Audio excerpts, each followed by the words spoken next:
Hello, these spectacular specimens of humankind, you happy-go-lucky scamps of individuals. How are we all doing? How's it going? How's things? I feel like fucking shit. I am all full of lurgy today, friends. I've got a pounding headache. My sinuses have got all the pressure in the world, but it's okay because I look pretty, and that's what really matters. That's what really matters right at this moment in time, you know? Because we've got dads to date. We've got cheeky little dads to date and what have you, you know? It's fine. It'll be all right. It'll be, yeah, exactly, right? How's it going, Sway? How you doing, Purple Bat? Hello, Wild Squeak. How's it going, Eris, Ptolemy, Glorious Beat? Nibberin, we can't fix him. You cannot fix Red Flag Robert. He is just a barrel of red flags. He's a barrel of red flags. He got shit. They're just barrel of red flags. Come on now. It just really can't fix him.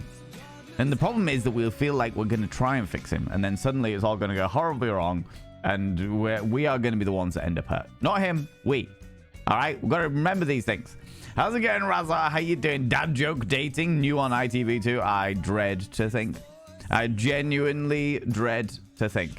To be honest with you, the concept of dad joke dating is a fucking tongue twister in and of itself, you know? How you doing, Sazzle? How's it going, Miss Jelly? Hello, Onion Pencil. And Miss Jelly and Jelly. Separately, two separate individuals, yet still all about the jelly. All about that jelly. Yodel Yo-Yo, how you doing? How's it going? Niesa, hello, you beautiful individual. How do you pronounce your name? Niesa? Niesa? I will remember. I'll remember at some stage. I'll remember at some stage, you know. My weakness, a beautiful man in a suit. Well, we are going on dates. This is the thing. So I've started doing this spontaneously since starting playing Baldur's Gate 3 on Tuesdays.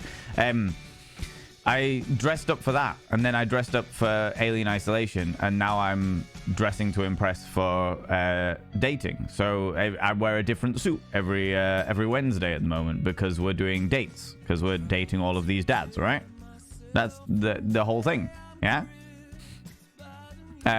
So yeah, so that's the reason why we're all suited and booted today. Also, I feel like shit, and I always dress up a little bit nicer when I feel a bit under the weather, in order to make myself feel a little bit better about shit. Do you know what I mean?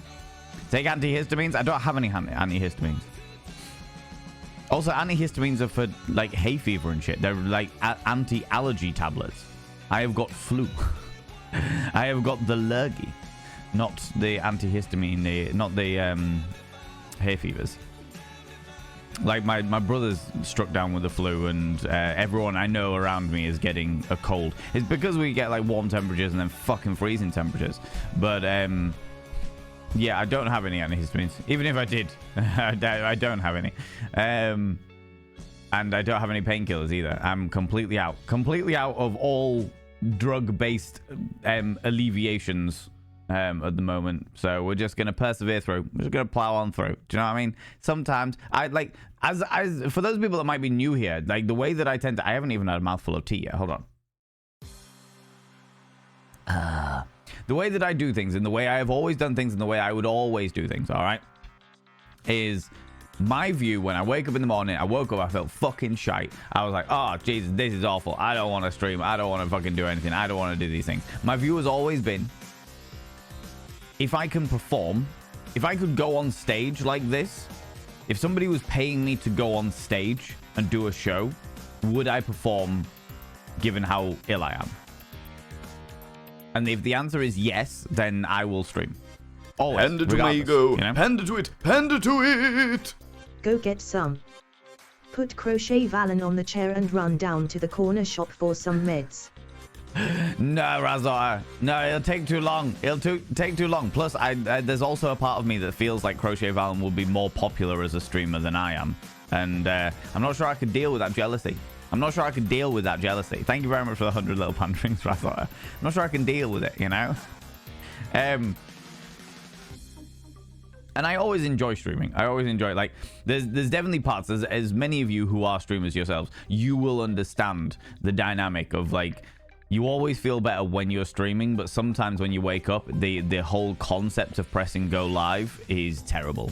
It's just like, oh, I just don't want to do it. I just don't want to do it. And as soon as you've done it, it's fine. As soon as you've done it, as soon as you've pressed go live and you are actually live, it's perfectly fine. You fucking have a great time. The chat alleviates you. It makes you feel good. It makes you feel wonderful. But just the concept of that, I don't want to press go live, is sometimes extremely difficult. Extremely difficult. And that was what it was this morning. And now I'm fine. Now I'm all right. Now that the live button has been pressed, it's all fine and dandy. But I was just like, I feel a bit fatigued and, you know. But I would get up and perform on, like, feeling like this. So there's no reason why I can't stream, you know? You're still dressed up for us even though you're sick? You should be in your comfy snoodle? No. No. To be fair, Razot, to be honest with you, I'm in one of those situations where, like, if I feel ill, I dress more smartly. I dress up more when I feel ill than anything else. It's very... It's like there's like a middle phase. There's like normal Valenvane, and then... I'll do it the other way around. Normal Valenvane, and then feeling pretty ill Valenvane, from feel a bit weird to feel really fucking awful Valenvane, where I'll dress really fucking good, and then there's just comatose lying in bed bolloco naked while shivering, desperately trying to wrap myself in clothing so that I don't sweat all over my bedclothes. Ew, Valenvane, you know? The middle section, I'm all about that. All about that wild sooty booty life, you know? You know? Your curls look really good. Thank you very much. Thank you very much. It's because they air dried this afternoon. Astra, how you doing? Astracheus? If I remember, Astracheus? Astracheus? If I remember correctly. Streaking through for 10 streams in a row. Good lord. What do you like? Look, you need to be careful. I am ill. It's fucking freezing out there. You need to put some clothes back on. Good lord. Look at you coming around here bolloco naked.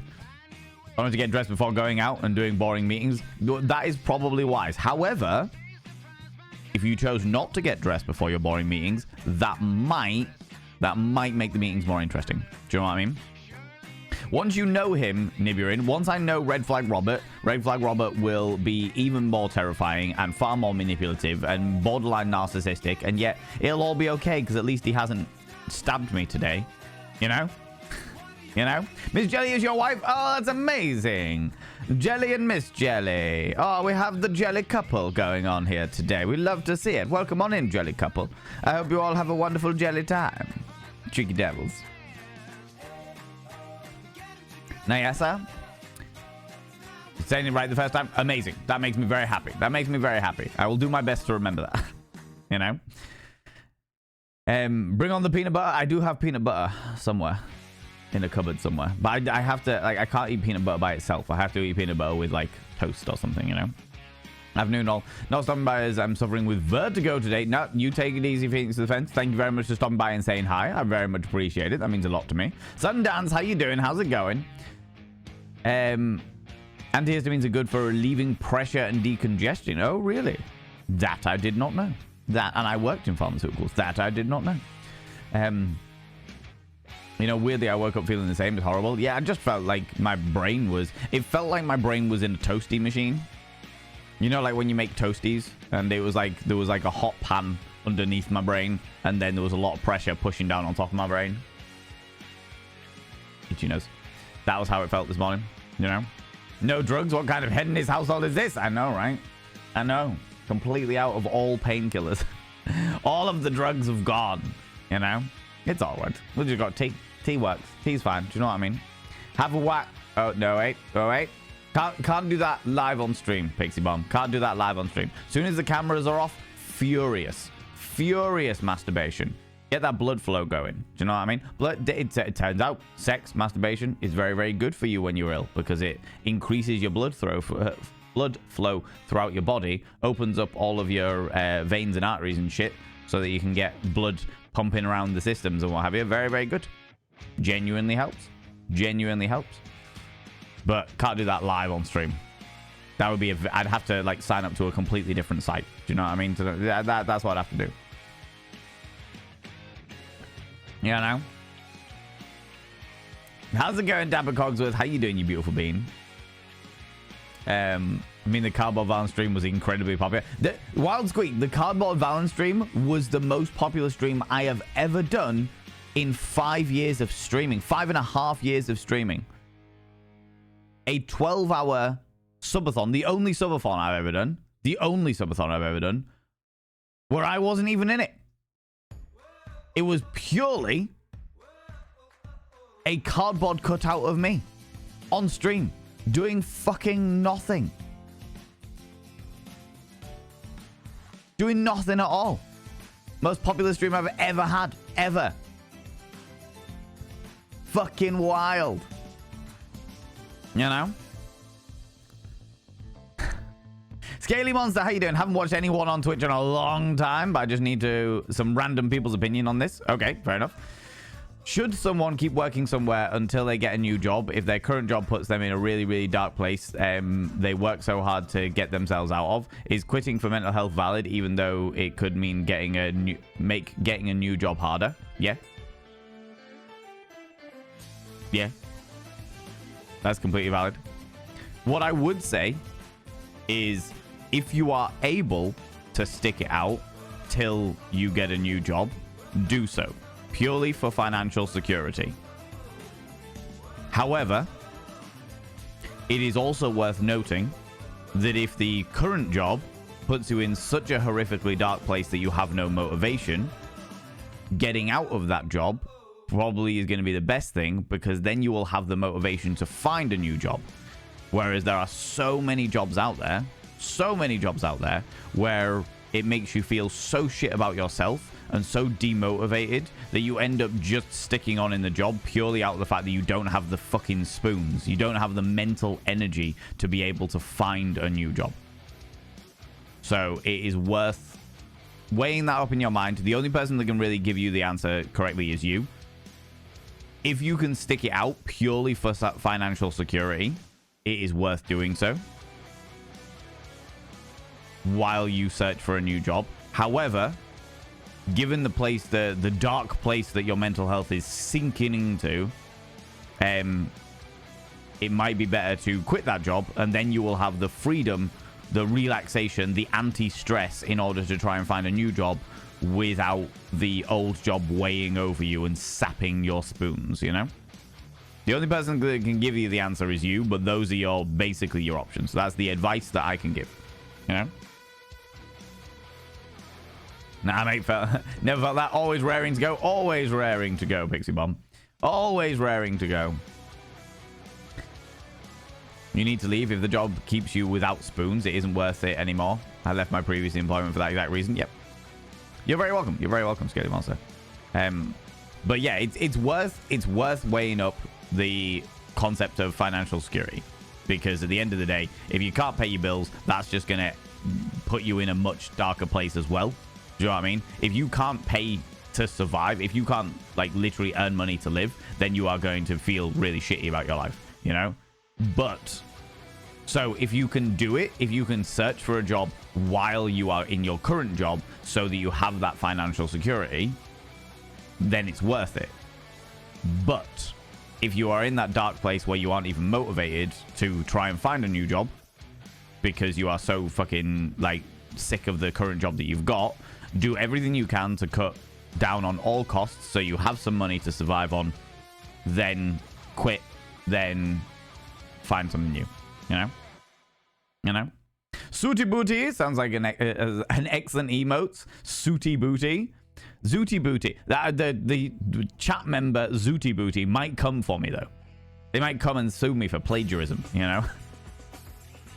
How's it going, Kitten May? How you doing? How's it going, Yodel Yo-Yo?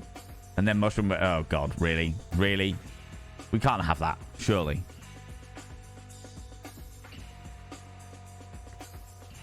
Your streaks always malfunctions? No! Boo! That's evidently because you must be streaking wearing, like, socks or something in your pencil. You know? Stabbed you today? Yes. Exactly, right? Love stabs? They're not love stabs. They cannot be considered love stabs. We're not going to go full Compton Slice round here, all right? Which is actually a thing, by the way, friends. Compton Slice is where somebody stabs you in order to fuck the stab wound, all right? That is how I know these things. I don't know. But, yeah, it is. Eat peanut butter with a spoon? then it's not by itself. With really, Razotta? Come on now. No, I can't. I need something else. I need something to take off the edge of the peanut buttery flavor. However, friends, straight up, poll, internet poll, right now, new poll. Peanut butter. Smooth or crunchy? 3 minutes. Start poll. Go. Smooth or crunchy? That is always the question. Do you prefer it smooth or do you prefer it crunchy? I should have probably put something in there saying I don't like peanut butter, but I didn't. So it's tough cookies, you know? Shocking how you can breathe straight after an orgasm. Yeah, 100%. You know, I don't know what it is though, but give me a man in a suit and I swear I go weak at the knees. My partner's exactly the same. Mixed Devils is exactly the same. I haven't actually sent her a photo actually of me in the suit. Let me do that now.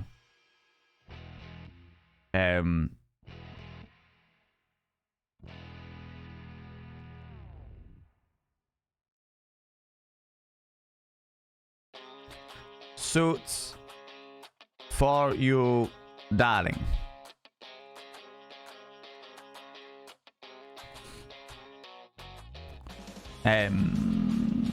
Yeah, all about it. The selfie face. Gotta get that selfie face in there, you know. You know, T does work, T does work. T does work indeed. OnlyFans? Do you know what, Jelly? Like, during the pandemic especially, and actually since the pandemic as well, there have been a lot of prospective OnlyFans or Fansly models that have actively messaged me and been like, hey, you know about this industry. Could you give me advice on how to go about this, that, and the other? I know all about that shit. I know all about that shit. If I wanted to go into it, I know exactly how I'd do it. It's just not something that I do, you know? I mean, it's not something, nothing against it. Massive respect for them, but it's just not something that I do, you know? Is this other site where we get the bum Snapchat? I would make a fucking fortune if people were getting my bum Snapchat. You know? Kin May, come here, cheeky devil. Come here, you. What do you like coming here, you cheeky devil? Getting all of my business, getting cheeky kisses. Oh, my lordy. Doing good, pottering about. I'm glad to hear it. Good old potter around. Ooh. Oh, it looks like I've got a parcel. Hold on momentarily, people. I'll leave you with this delightful visage of my room.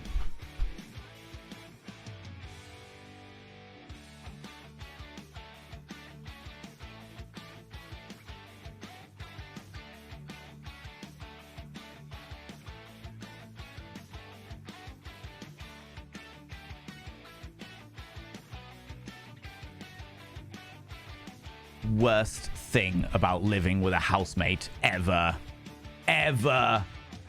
Getting real excited for a parcel that is coming to your door and then realizing it's not for you.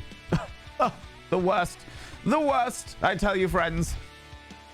The worst. Smooth peanut. 61% of you say smooth peanut butter. 61% of you said smooth peanut butter. And 39% of you said crunchy peanut butter. I have to say, I am thoroughly in the crunchy peanut butter. I was a smooth peanut butter when I was a kid. Do you know what I mean? When I was a kid, I was into smooth peanut butter. And then as I grew older, I realized the joy of the crunch. All right? The joy of the crunch. How's it going, Valiant Panda? Hello, you beautiful. Zil Boop, how you doing? Oh, my lordy. Crunchy forever. All about that crunch. All about that crunch. That little... yes. For me, it depends on what it's for. Sauces is smooth. Toast is crunchy. Sauces? What do you mean, sauces? Just like licking the spoon. You can lick the spoon with crunchy. I do. Actually, I don't. Because I don't spread my peanut butter with a spoon. I definitely spread it with a knife. But then I lick the knife afterwards. Don't lick knives, friends. Really fucking stupid. But I do. Satay sauce made with peanut butter. Okay, yeah, no, I can get that. I can understand that. But like if you were just having like peanut butter on something, peanut butter on toast, peanut butter on crumpets, peanut butter on a scone, peanut butter on bread, it's got to be crunchy, right? You want the crunch. I'll eat raw broccoli with a nice little bit of salt. Raw broccoli with salt? That's a new one on me. That is a new one on me. All of the crunch. Exactly, Silver Pepper. All of the crunch. How's it going? It's Lida. How you doing, you beautiful bean? Crunchy. Frozen peas? Yeah, on board that. Frozen peas taste different to cooked peas. Just saying. Do you know what I mean? Little Black Dress, how you doing? How's it going? To be fair, you did dress the cutout. I put scarves on the cutout because I felt guilty about the fact that it was just a cardboard cutout stream. I felt guilty about the fact that there was nothing there apart from a cardboard cutout. You know? Just goes to show the power of imagination. God damn it. That's why you take it easy, Wild Squeak. What's the difference between Cardboard Valen and Amazing? Cardboard Valen is already stiff and Amazing Valen can make you. I see how it is, Deborah Coxworth. Oh my god. You cheeky devils. Yo-Yo is just fine. Yodel Yo-Yo, but I like saying the entirety of your name. I like saying the entirety of your name. Yodel Yo-Yo. It feels Yodel Yo-Yo. Oh my god, I can't even say it. Yodel Yo-Yo feels good in the mouth. You know? You know? You already applied and called around just getting worse at your job? Then do it properly, Scaly Monster. Hand in a notice period so that they are aware of how long you're going to be working, whether it be 2 weeks, whether it be a week, whether it be a month, whatever, and be like, this is my notice period.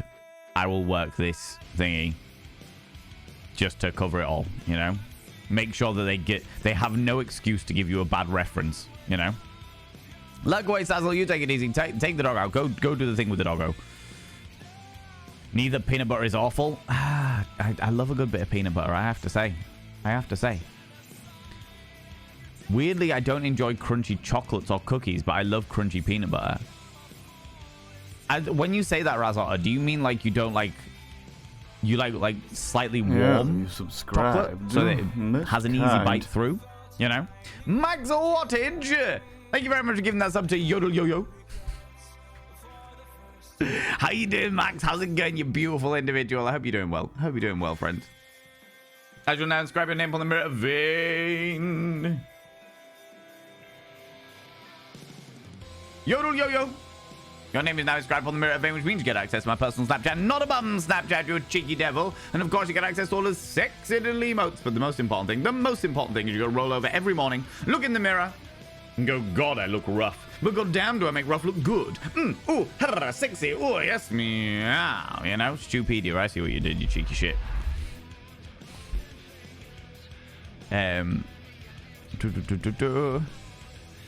Peanut butter with Hagelschlag? What is Hagelschlag? Or Hagelslag? I'm assuming Schlag. It's a Dutch thing, basically chocolate sprinkles.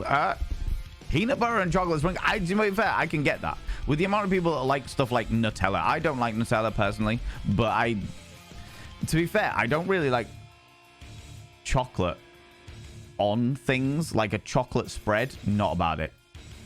Hot chocolate, yeah, I'm not. No, I'm good. Just give me a chocolate bar. Give me a cup of tea and a chocolate bar, and I'll be fucking sweet. But an actual hot chocolate, nah, I'm out. I'm out. You know? Down with other people's parcels. I just get really excited, Onion Pencil. That's what it is. I get really excited about the fact that there's a parcel coming. And I'm like, oh my god, look at the dopamine I am getting. Oh, give it to me. Oh no, it's for somebody else. Oh, fucking hell. Bastards. All right. He's offended in Italian American. Well, because I don't like hot chocolate. Taco Trash Can. How you doing, Taco? How's it going, you beautiful bean? Love parcels. Oh, no. You love parcels for me. Oh, yeah. I just love parcels.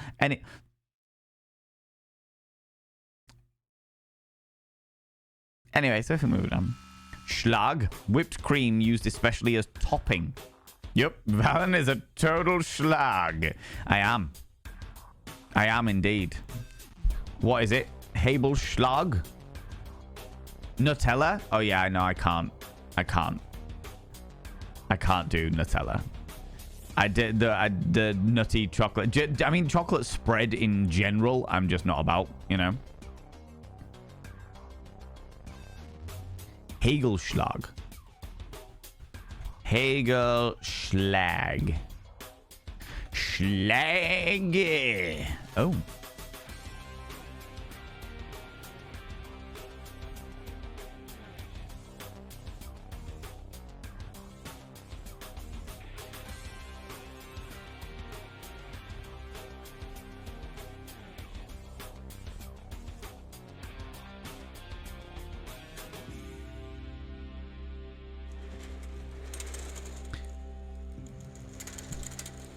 This looks like the kind of breakfast I would have had as a 5-year-old.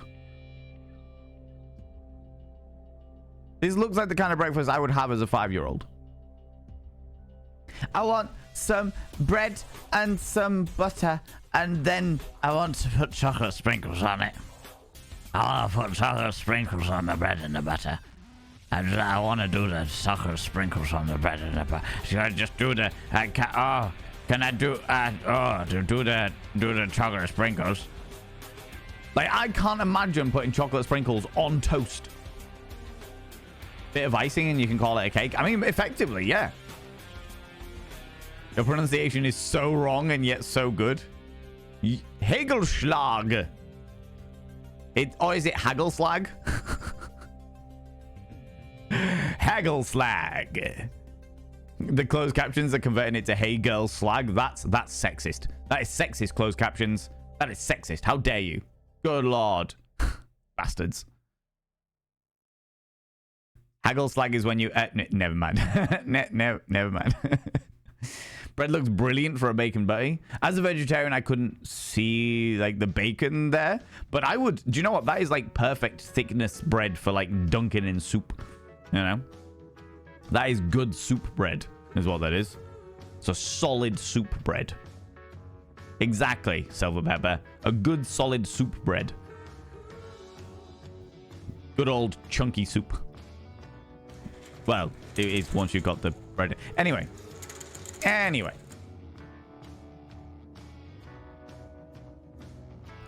So Hagelslag is chocolate sprinkles, eh? It has the Dutch G, which sounds like you're clearing your throat. Hagelslag?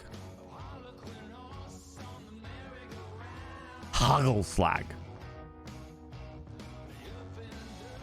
Oh no, it's got G's at the end as well. Hagelslag. Hagelslag. Desperate damn bread, as Mum would say. Yeah, fair. That's it. Hagelslag. What would you like on your toast, darling? Well, I would like some butter and some hagelslag. He's learning Dutch. Watch out. I'm coming for you, Dutch people. I will learn all of your language. I will cover myself in hagelslag. And then you will all be weak at the knees. You just wait. You just wait. Urban Radagast, how you doing? How's it going? Andy Warhol put a piece of Hershey's on white bread and called it cake. He ate it about every day. That doesn't surprise me with Andy Warhol, to be honest with you. Stroopwafel. Next word, yeah, you're just teaching me breakfast desserts. You made me snort laugh. You are welcome. Glorious Beans, how's it going, Dincy Kitty? How you doing, you beautiful bean? Let me catch up with this chat. I've got like 3 chats going on in my chat right now. Smooth peanut butter is the best because I like the texture of a crunch and then a smooth.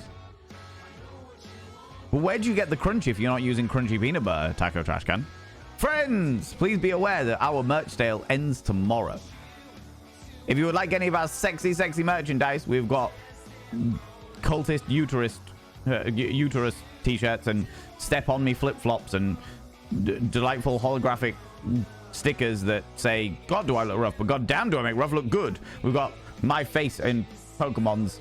We've got all kinds of, as well as all of the t-shirts, all of the sexy t-shirts. Look at that one in the middle there says non-binary for all of our non-binary friends, you know. And we've got 14% off because, you know, February the 14th is Valentine's Day. So 14% off for the entire month, but it ends tomorrow because it's a leap year. I was going to end it today, but it ends tomorrow because it's a leap year.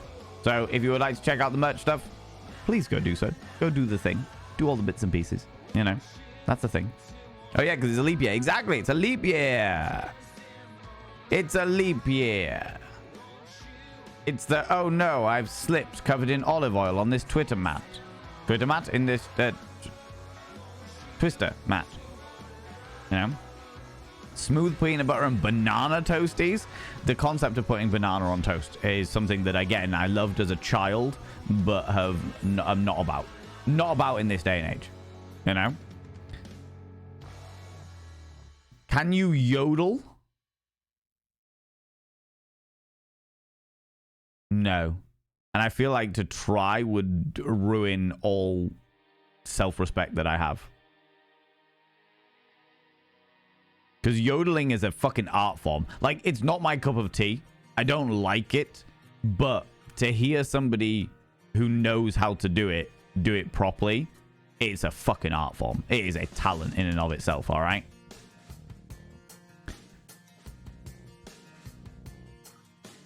Do you have the same problem where you know a parcel is coming and because you know it's coming, you can't sleep? No. No, I have very little problem sleeping. I just KO. I tend to not be able to sleep production week of one of the events that we're doing. I just struggle. It's not that I can't sleep. It's just I struggle to actually get to sleep. Once I'm out, you know. About 15 minutes before 9 a.m. No worries, Taco. If you need to disappear off, go do your thing. Appreciate you. New boss, who dis? Itai, your new boss. You must now cover yourself in Hagelschlag. You know? The stroop is stroopwafel. Stroopwafel. I feel like I need well lubricated lips for that. Stroopwafel. Getting there. Getting there. Closed captions convert. Yeah. Why is it presented so classily when it's just chocolate sprinkles on toast? Good question. Good question. Knock knock. Who's there? Yodelay. Yodelay he. Yodelay he who. Yodelay he who. I didn't know you can yodel. Thank you. Thanks, Stupedia. Thank you for that. God damn it, Stupedia. God damn it. Go halfway between O and Yodeler. Yodeler. Stroopwafel. Stroopwafel.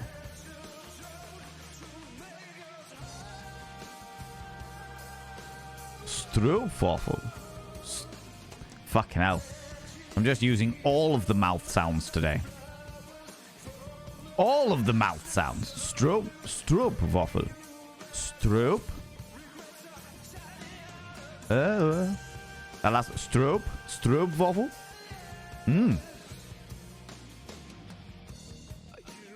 To make it easy, Stroopwafel.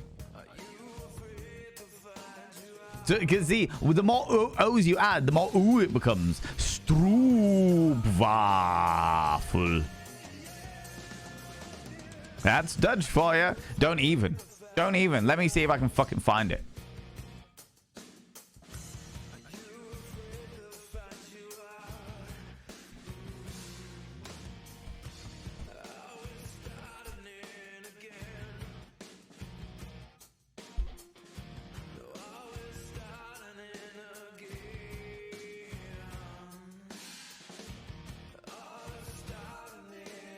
Where is it?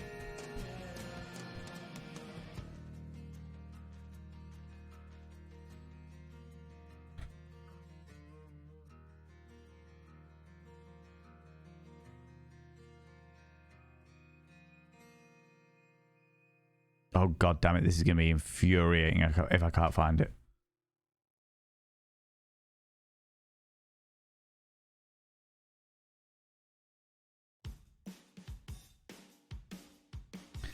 Damn it.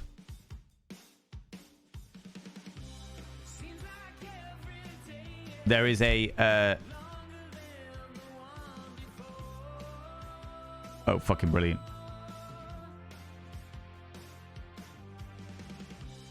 Got it. Got it. Got it. Got it. Got it.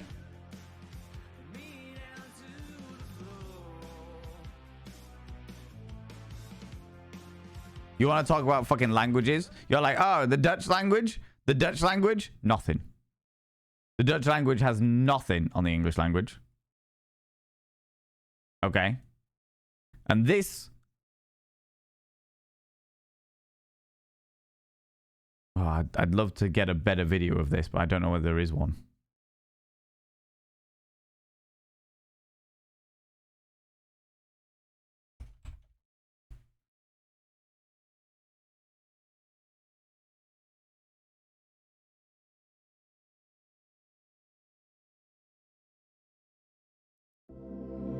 No.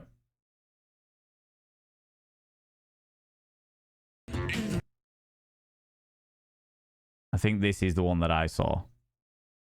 So we'll go with this one. We'll go with this one. All right. English language. English language. We've all had enough of you making it tough for us all to pronounce you. What the fuck is up with that? I'm so confused. English language.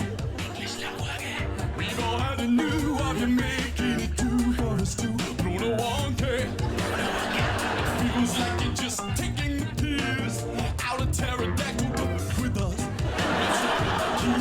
That sounds already the first and it's so what's with the extra way? Why is the plural of mouse mice when we can't live in semi-detached ice? If you keep on laughing at me, you're gonna drive me to commit man's laughter.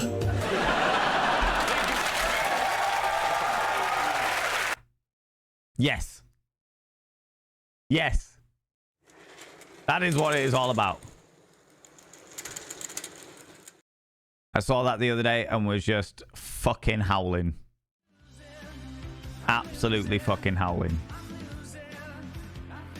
Making a laugh out of me, you're gonna make me commit man's laughter.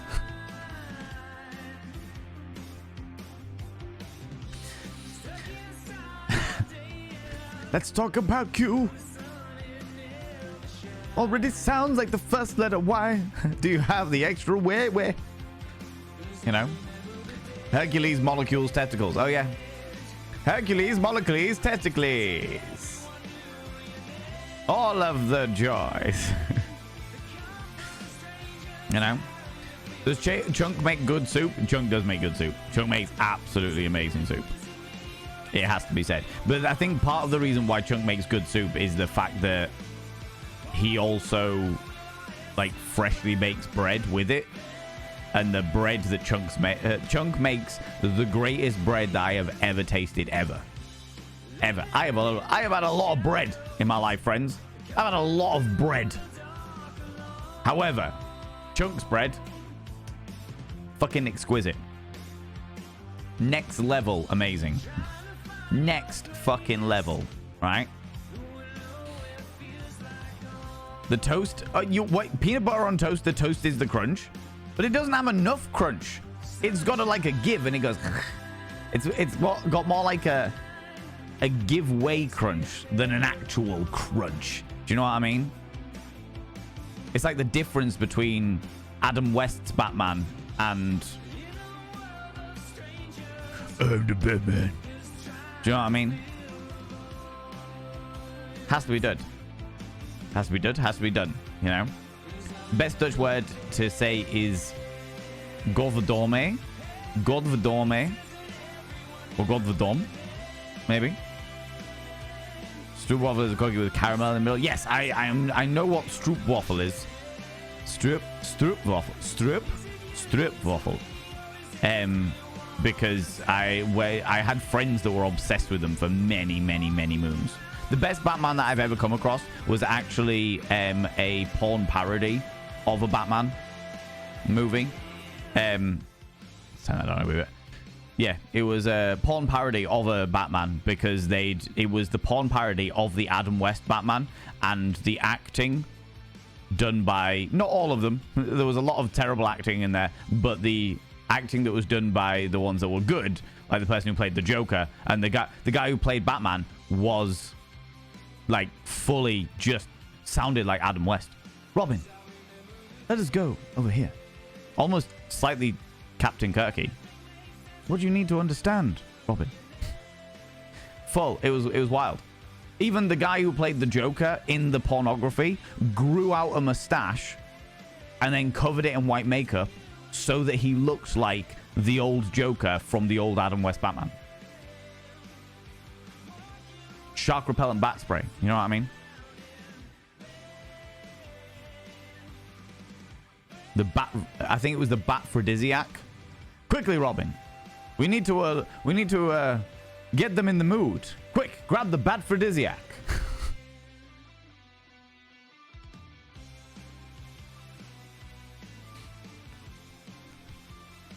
Just as you do. How's it going, J2? How you doing? Drinking here for 4 days in a row now. How naughty! My God, Ditsy Kitty. You need to calm it down. It's too cold for that behavior. Too cold for running around with no clothes on.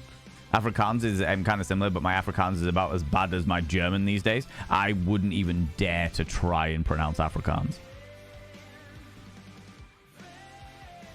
Anyone for Valen learning Dutch on stream? What, I get like get the Rosetta Stone Dutch or Duolingo Dutch and just go straight for it. How's it going, Genre? How you doing? I'm feeling a bit under the weather today, Genre. I don't know how, as I have not come in contact with you, but today, the day after you have been laid up with the awful flu lurgy, I feel fucking shit. You know? Don't you start there, Razar. Fucking bringing up my self-respect toad self. You know? Had a banana sandwich every day for my lunch from being a toddler to high school. It's a comfort food of nostalgia now. If that works for you, that's fantastic, but I can't do it. I can't do it. It's something to do with the consistency these days. Just no. I think I definitely had banana sandwiches when I was a kid, but the concept of having banana in something else now is unnerving to me. Like, I would have like a banana, but the thing about banana is I'm really funny about the consistency of bananas in and of themselves. Because if it's not ripe enough, then it just tastes like plant. And it's real firm. I quite like it firm, cheeky.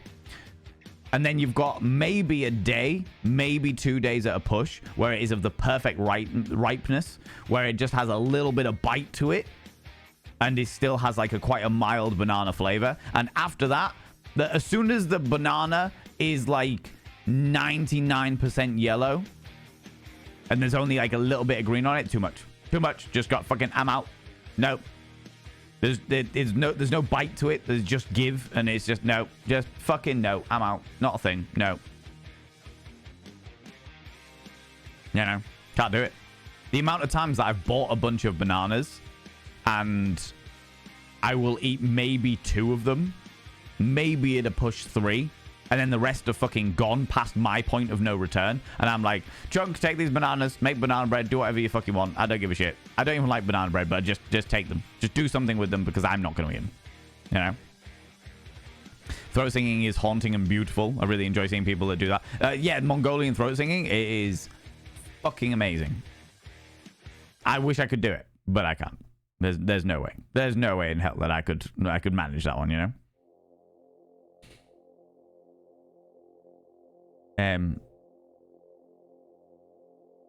Who would have thought that Valen would be taking oral lessons today? Stupedia, there was once upon a time. In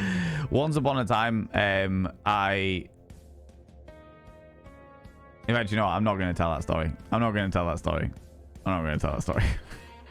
But you have brought up a very hilarious memory for me, you know?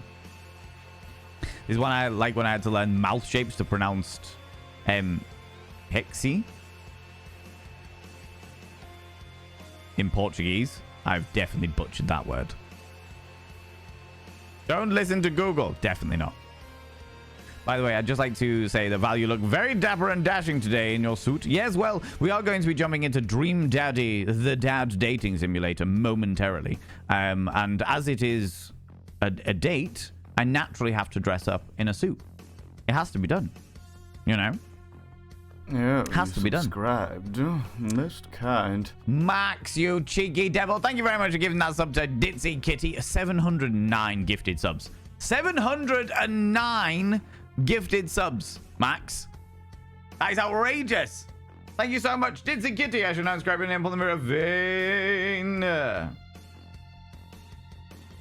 By having your name upon the mirror vein, it means you get access to my personal Snapchat, not a bum Snapchat, you cheeky devil. And of course, you get access to all the sexy little emotes. But the most important thing is you go roll over every morning, look in the mirror. Good God, I look rough. But god damn, do I make rough look good. Ooh, harra, sexy. Oh, yes, meow, you know? You know, you cheeky devil, you. Is it the comedian with the bomb and the comb and the tomb? Maybe. No, I thought, no. That comedian who we just saw doing all the English language stuff was a TikToker.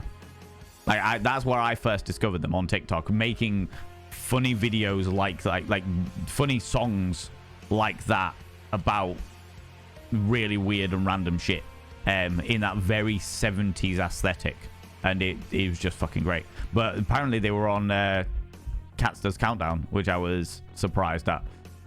But yeah, very funny. Thought it was fucking hilarious. Love soup, but hot take, it's not a main course. Real food needs to be chewed. I can't really speak Nibirin, because I can't say that I ever really eat real food. Like, the chances of me sitting down and having a meal. In fact, to be fair, I don't know the last time that I had a starter. Or a dessert, for that matter. Like, as part of the same meal. You know, like, you've got, oh, it's a meal. It's a 3-course meal. You have the starter, your main course, and then your dessert. 5-course meal, starter, appetizer, starter, main course, flingly bum, dessert, whatever. Do you know what I mean? Like, I never really do any of that shit. I'm just like, cool, I am hungry.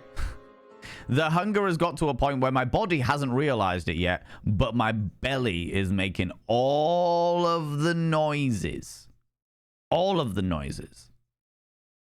The amount of times that McSteffels will turn around to me and just be like, you hungry? And I'm like, no, why'd you say that? And then she'll just look at my belly, and I'm like, and he goes, and it's just like, oh yeah, maybe I am. Maybe I am. I've just trained myself not to acknowledge the fact that I'm hungry, you know? Or even worse, I'll completely forget to eat for so fucking long that suddenly I feel lightheaded and weak at the knees. And I'm like, oh shit. I don't feel hunger, but the back of my knees are weak. I should probably eat something. The flingly bum. That well-known course. Yeah. Of course, Max White. I am a well-educated individual, don't you know? All right.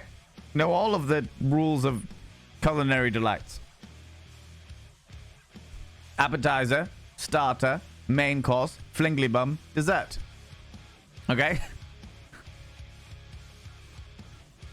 What else could you possibly want?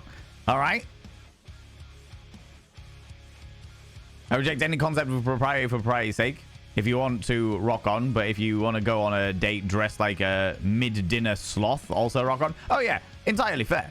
Entirely fair. But we're doing the Dream Daddy the dating simulator. We're dating on a simulator for other dads. And thus I am going to wear a suit every single week. Panda to my Every week. Panda to it. Panda to it. My boyfriend wanted to roleplay as a matador in the bedroom. That's a red flag for me. Well, speaking of red flags, we're about to go fucking date Red Flag Robert, aren't we? Thank you very much for the 100 little panderings. Thanks to all of you. Who should we date today? Everyone else seems relatively unusual in their own kind of quirky way, but this guy might murder us. Might murder us and put us under a fresh patio. What's that, chat? We should go for him.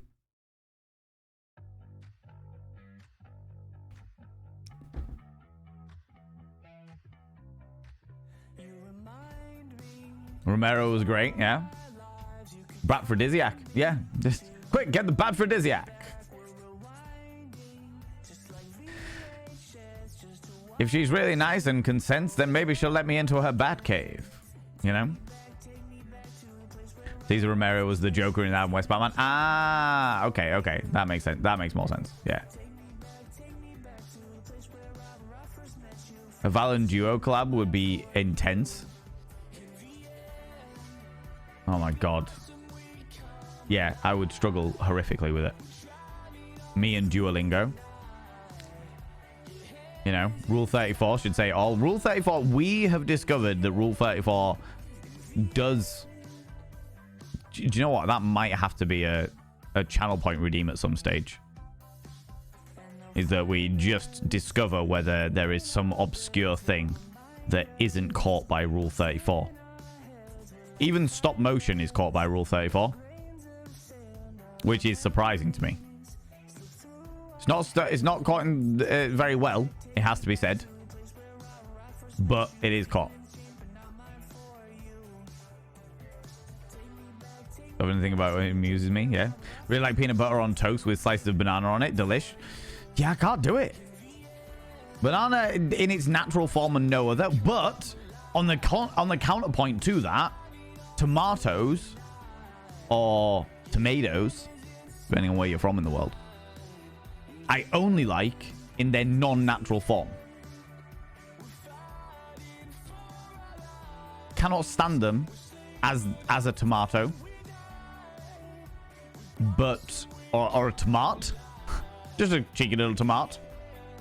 Cannot stand them in their natural form, but sauces, tomato ketchup, tomato sauces, purees, fucking every other way, soups, every other way that you can have a tomato, fucking love it. Tomato in its natural form, cannot stand it. Cannot stand it.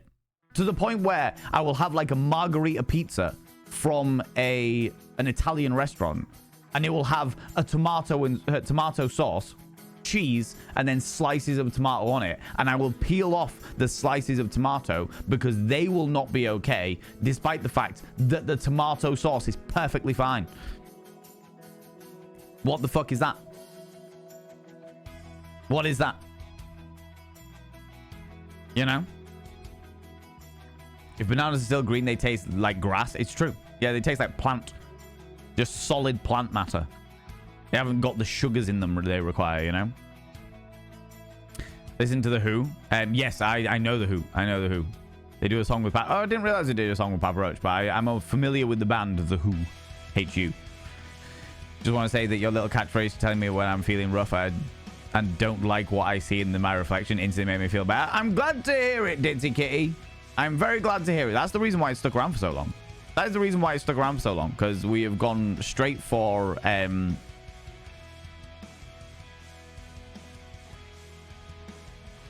Excuse me a second, friends. I got a flare of pain in my eyeball straight into my brain. Yeah, it's the reason why I stuck around is because people use it and it actually makes them feel better, and that's what really matters. Do you know what I mean?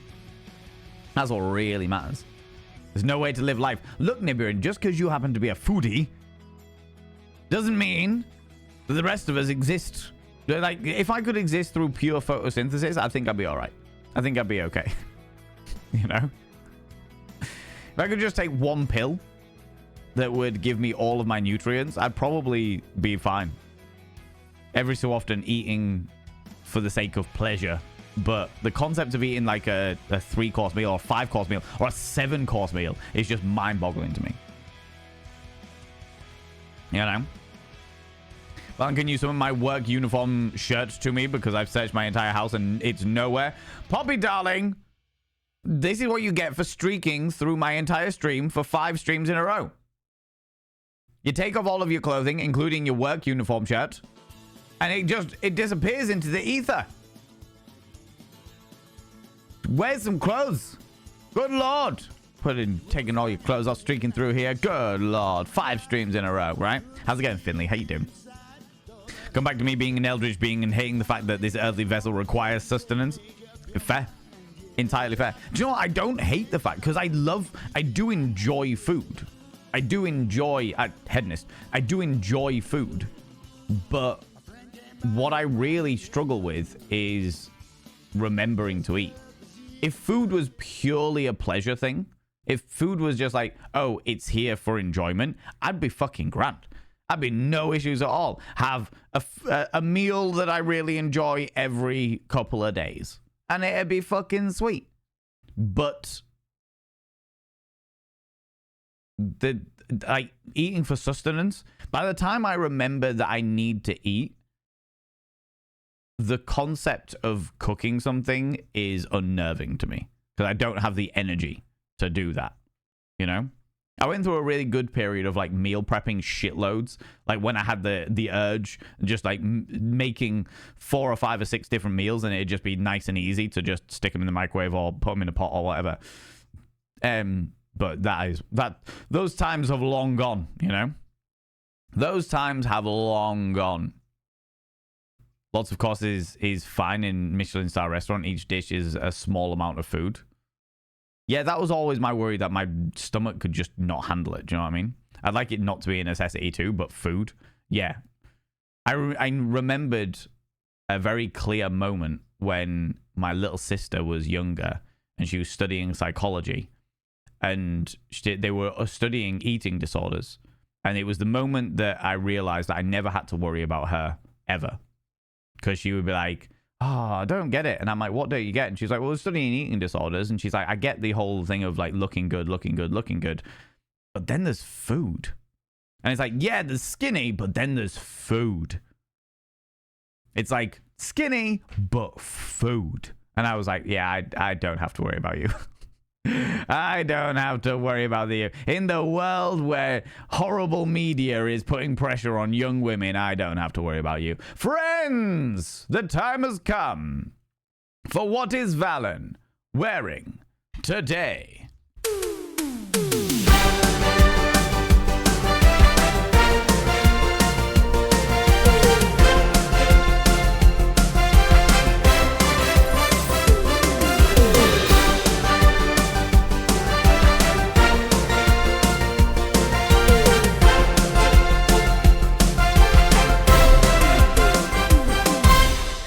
Right, ladies and gentlemen, and all gents outside in between, it's time for What is Valen wearing today? Valen Vane is wearing a delightfully sexy black suit, looking very similar to John Wick at the moment, as I have just realized because I've caught myself in my own camera. He's wearing delightful black shady colors. Why? Because he thinks he's going to impress Red Flag Robert. Should we see what else he's got on?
Yes, you cheeky devils.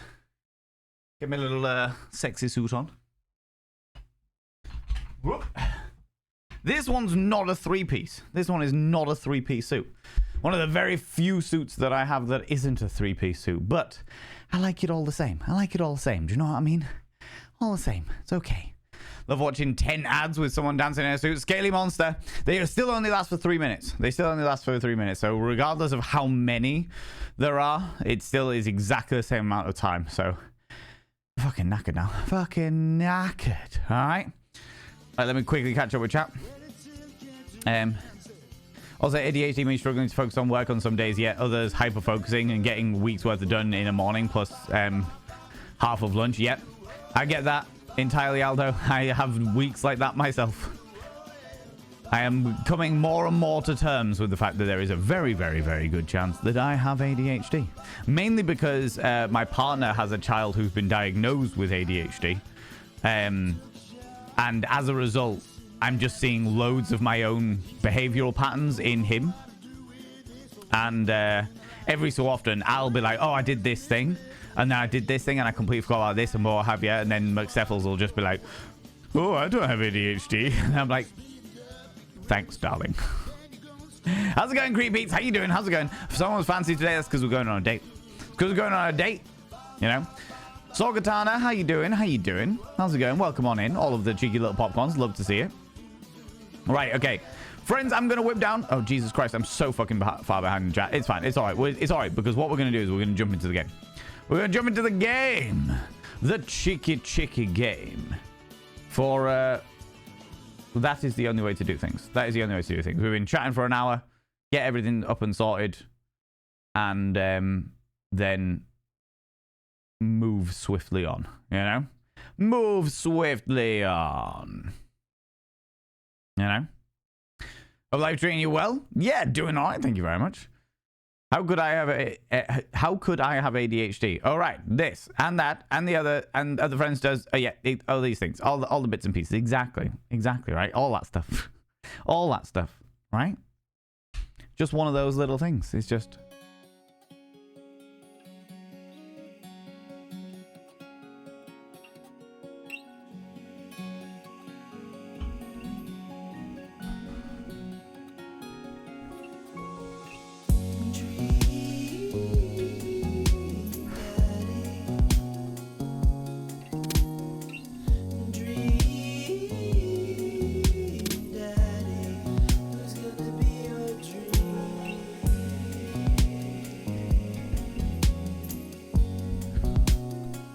Here we go again.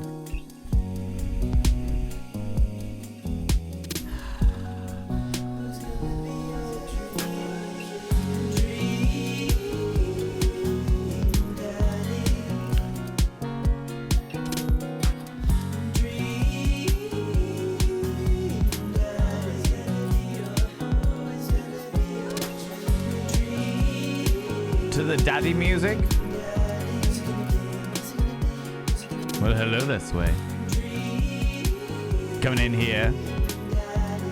Close and personal.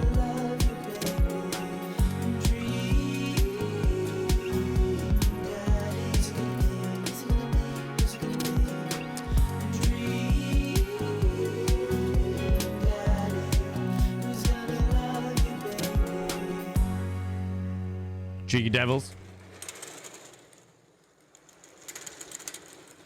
Okay, friends, we are gonna jump into the game of Dream Daddy, the daddy dating simulator, where we are about to go and date Red Flag Robert. Okay? Okay. Please remember, friends, I don't like any kind of hints, any tips, any nothings. The less I know about it, the happier I am. I played this many moons ago and don't remember a fucking thing, and we've played it completely fucking differently. Our character is a Rousey Phil Thwizard. In fact, it's just Phil. Good old Phil Thwizard, and our daughter Amanda Thwizard. So far in the game, we have dated... Flee! Oh my lordy, well, you've come in at the right time. We're about to jump into the game. Ladies and gentlemen, and all genders outside and between, delve deep into your pits of popcorn and throw them at the raiders. Throw them at these cheeky devils. Oh my lordy, you take it easy. Come on, what are they like? Good lord. How's it going, Aslan Shenanigans? How you doing, you beautiful being? Thank you very much for stopping by. We are beautiful people. Coming in just at the right time. Subscribed. Most kind. Oh my 13 months. Can you even imagine? 13 months streaking, as in Shenanigans, but 23 months overall. 23 months you've been subscribed to this channel. That is scandalous, friend. Scandalous. I should now subscribe your name on the mirror vein.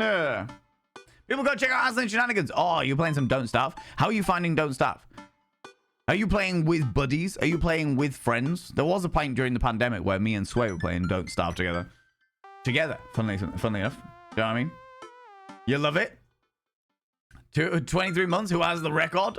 It might be max wattage. It might be max wattage. Or possibly Lucas Bond. Love Don't Starve, but it also makes me so mad, right? Aslan Shenanigans! Your name is now described upon the mirror vein, which means you get access to my personal Snapchat. Not a bum Snapchat, you cheeky devil. And of course, you get access to all the sexy little emotes. But the most important thing is you'll roll over every morning, look in the mirror, go, God, I look rough. But god damn, do I make rough look good. Ooh, harra, sexy. Oh, yes, meow, you know? You cheeky devils. We are just about to jump into the game, but first, friends, if you're new here, 2 things you need to know about this channel. 1, you're not allowed to apologize. Faux pas, individuals, faux pas. Instead of saying sorry, try saying thank you. Instead of saying sorry, I'm late, say thanks for waiting. Instead of saying sorry, I'm such a burden, say thanks for being there for me. It'll make you a much more positive individual. 2, if you're under the age of 18, I have to ask you to leave. I've got to ask you to leave, for I am a colossal filth wizard, and today we are playing Phil Thwizard, the dad. All right? I do play with people when they're around, but I don't have many people who can play the game with. If you'd like to join, everyone is more than welcome. I love playing and talking with all kinds of people. Oh, that's really cool, Aslan. Friends, go check out Aslan Shenanigans. Aslan Shenanigans does play a lot of games that are co-op or community games. They play a lot of, or they did play a lot of Vampire the Masquerade Blood Hunt and Dead by Daylight and stuff, but evidently they're branching out into other delightful games, you know? Other delightful games, which we love to see. We love to see.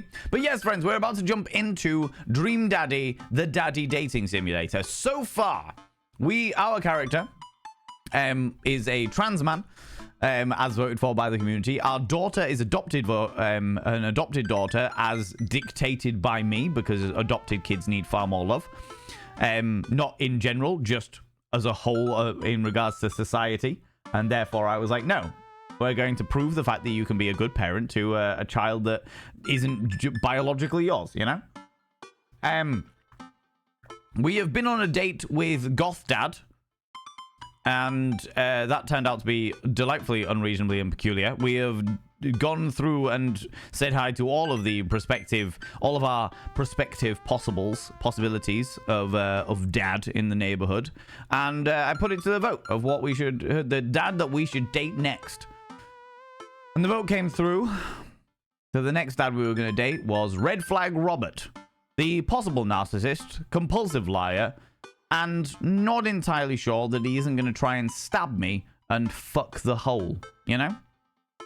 But friends, if you need to disappear off, as in you as well, if you need to disappear off, grab some kind of snaffly treat, go do things that are important in life and what have you, please go do so. Please go look after yourself. Make sure you look after yourself.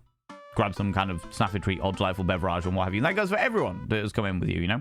Have to go sleeping. You take it easy, Sokatane. You take it easy, beautiful bean. It would be nice to say, but it's stupid o'clock. No worries. Well, if you are interested in watching the VOD, we do have a VODs channel over on YouTube. ! YouTube in the chat, please, somebody. VODs and Vanity on YouTube. That's where I put all of my VODs. If there is a specific game that you want to see me play or specific conversation you're wanting to tune into or what have you, it's all available on there. It's all available on there, you know? I had food already. I'm glad to hear it. Still do VTM Blood Hunt. Did a companion and an interview after. Ooh, exciting. So I was so excited. I thought I did horribly, however. Turned out not too bad. Of course it turned out not too bad, because your brain will have made you go, no, this is the worst thing that has ever happened ever. Thank you very much, Poppy darling. Yes, I have 2 YouTube channels, friends. I have Thurston Vanity and VODs and Vanity. In fact, Thurston Vanity is 16 subscribers away from actually being able to, like, create members and stuff like that. There is more stuff coming on that. I have been sitting and recording and editing a fuck ton over the past couple of weeks. But I'm waiting till I'm in a position where I can start rolling out everything properly in the way that I want to. 15? Creep Pete's, thank you very much, you beautiful bean. I appreciate you. I appreciate you. Surprised you trust YouTube again? I don't. But to be honest with you, Aslan Shenanigans, I don't trust any social media site. Not at the moment. Not ever. the way that they can just take everything from you without any kind of hint or tip.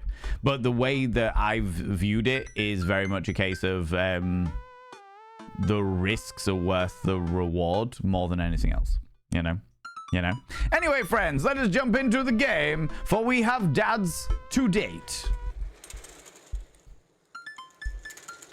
Behold, the glorious Phil, our delightful filth wizard. I've just realized something.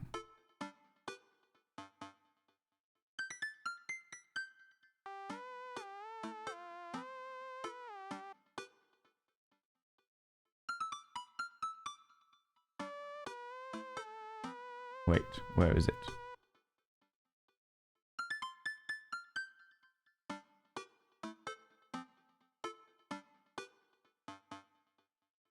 Why?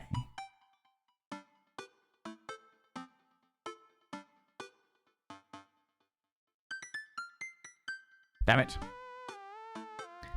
Never mind. It's fine. It's all right. It is like a pixel out. Oh, it was a pixel out. I think I've sorted it. It's all good. It's all right. It's okay. It was just annoying me. It was just annoying me. All right, friends? It was annoying me. And sometimes you notice these things and suddenly you can't let them go. You can't let them go until, you know. Did you choose the name? Yes. We decided that they were going to be this is the closest we can get to making them look like the filth wizard that we have made in Baldur's Gate 3. But the idea of calling them Filth Wizard was just a hilarious one. I put it to the vote for the community, and the community were just like, yeah, Filth Wizard. Do it. Chef Wizard. Well, our daughter's called Phil. Called Amanda Thwizard, which I thought was fucking hilarious. I never even considered it, but yeah, Thwizard. You know? All that food talking now for us to cook. Well, this is it. Time for lunch. Huh. Well, I guess it's time for old Chef Thwizard to cook a gourmet delicacy. Into the kitchen. Into our... What the This is our kitchen? This is how we choose to live? Why are the cupboards so high? Who has cupboards this high? Like, I understand cupboards on the top, but to a point where you have to stand on some kind of steps in order to reach them? What the fuck?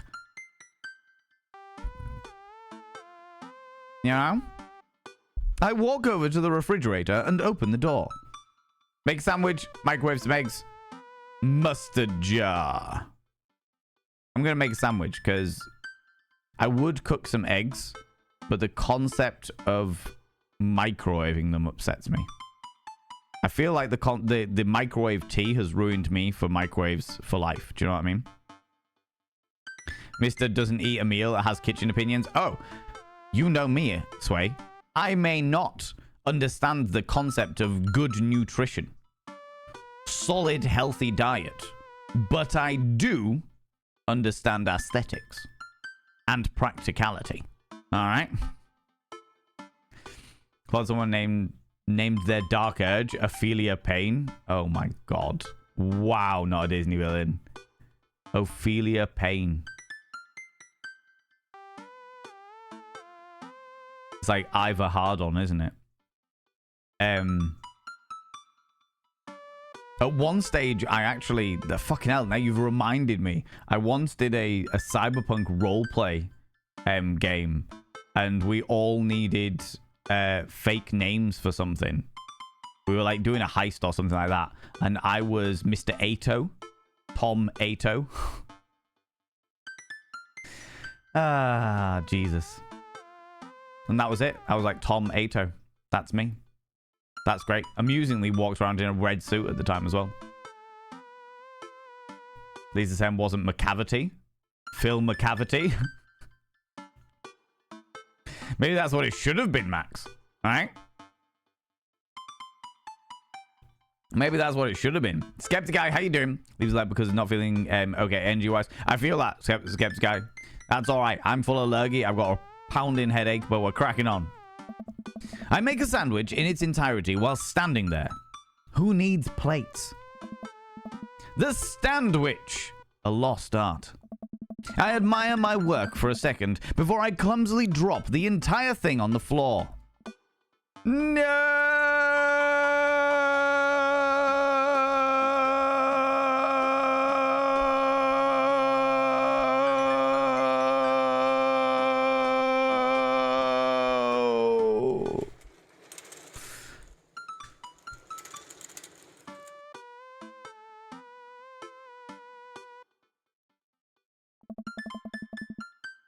There are only 4 O's. I exaggerated. And that has not done my headache any good at all. It's fine. How's it going, Dungeons Demona? How you doing? You require a step stool in your kitchen? This upsets me. Why? Why? I'm assuming you didn't design the kitchen yourself. I've seen your house suggest you don't understand aesthetics. The scandal, Sway. The scandal. You've called a barbarian Ivor Biggin. Oh my god, wow. A wonderful stream. You take it easy, Azin. Thank you so much for stopping by. I really appreciate it. Thanks so much for bringing your people over. I really appreciate it. You know, I look around and remember that Amanda's not home. This is still good. 5-second rule. Right. I reassemble my sandwich, peeling pickles off the floor and putting them back where they belong. In my mouth. Wait, I'm a wreck. I finish my snack and walk around the house some more. Bored. When's Amanda coming home? Can we just make a point here that, like, my character, all right, has moved into a new neighborhood and with a daughter who's going to art college. They've already talked about the fact that it's going to be a struggle. It's going to be a genuine difficulty sending them to art college because of how expensive it's going to be. And yet, I have not had a single day of work yet. I haven't worked. What is my character's job? What is my character's job? At least it's easier to clean than dropping a jar of mustard. That is very true. All right. Scaly Monster, what you come back to? We are now jumping into the game of Dream Daddy. The daddy dating simulator. We are a dad, and we are in a neighborhood of dads, and we see them all as potential coital engagement, rumpy pumpy, bumping uglies, the in-out hokey cokey partners. You know?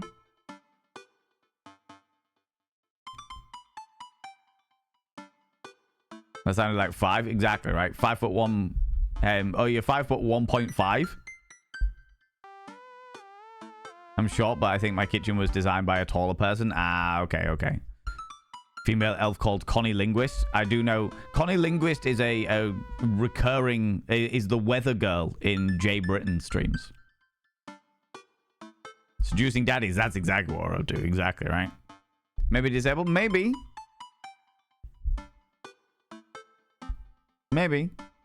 It's not been discussed yet, and I feel like with how inclusive this game is, if that were the case, it would have been brought up by now.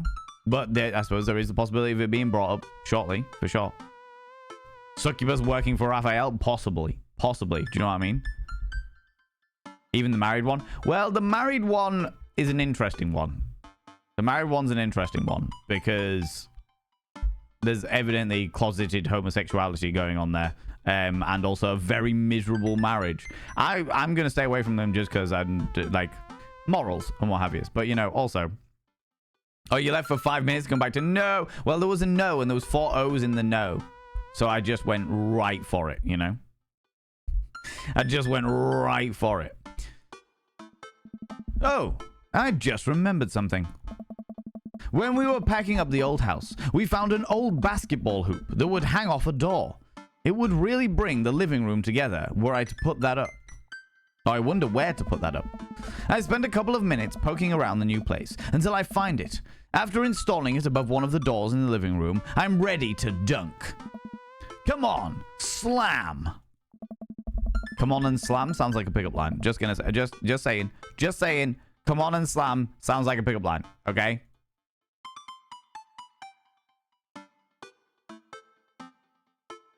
Sometimes it's just gotta be done. Right? I take a leap from the free throw line. Free throw line. Good lord. Tongue twisters. I take a leap from the free throw line and rocket that sucker down the net. The crowd goes wild. The crowd of our stuffed kiwi bird, small unicorn, and assortment of possibly plastic plants. And welcome to the jam. I pull up from the 3-point line, breaking ankles and sinking a fadeaway. I know all of the basketball terms, can you tell? I'm so into basketball, right? That sick fadeaway. Is saying Robert going to be just housework? I mean, possibly. Is dating Robert going to... Yeah. Is dating Robert? Possibly. Well, we messaged Robert, all right? We messaged Robert on Dadbook, which is the grinder for dads, all right? And Robert specifically said in their profile that they have no interest. Like, the best way to catch their eye is by ignoring them completely. So they like the playing hard to get. The fact that we messaged them in the first place to register our interest makes me think that they will now never speak to us ever again. You know? You have the possibility of shagging Robert right at the beginning of the game. And if you do so, he is never interested in you ever again. You know? Love that the song is there. This song here. I forgot the rest of the words of this song. Oh, is the fadeaway... Is that a song reference? Oh. Okay. No look behind the back hook shot. Everyone's on their feet. Something, something, Space Jam! Oh, it's the Space Jam song. Okay, right. Yeah, fair enough. I managed to just barely defeat myself at horse before Amanda comes home. Then we cook dinner together. We are proud of ourselves for not even coming close to burning down the house. How's it going, JRX? How you doing? Afterward, Amanda and I dig into a carton of ice cream over an episode of Chopped Toddler Tournament. What you have in front of you is a molecularly deconstructed sweet potato with a brown sugar demi-glaze. With creme fraiche, of course. Oh, that was a contestant. This is literally a jar of baby food. The toddler immediately burst into tears. Are we bad people for watching this? Yes. Just then, my computer dings. Huh? What's that? Oh, you probably just got a message. Amanda and I walk over to the computer and check Dadbook. It's a message from Robert.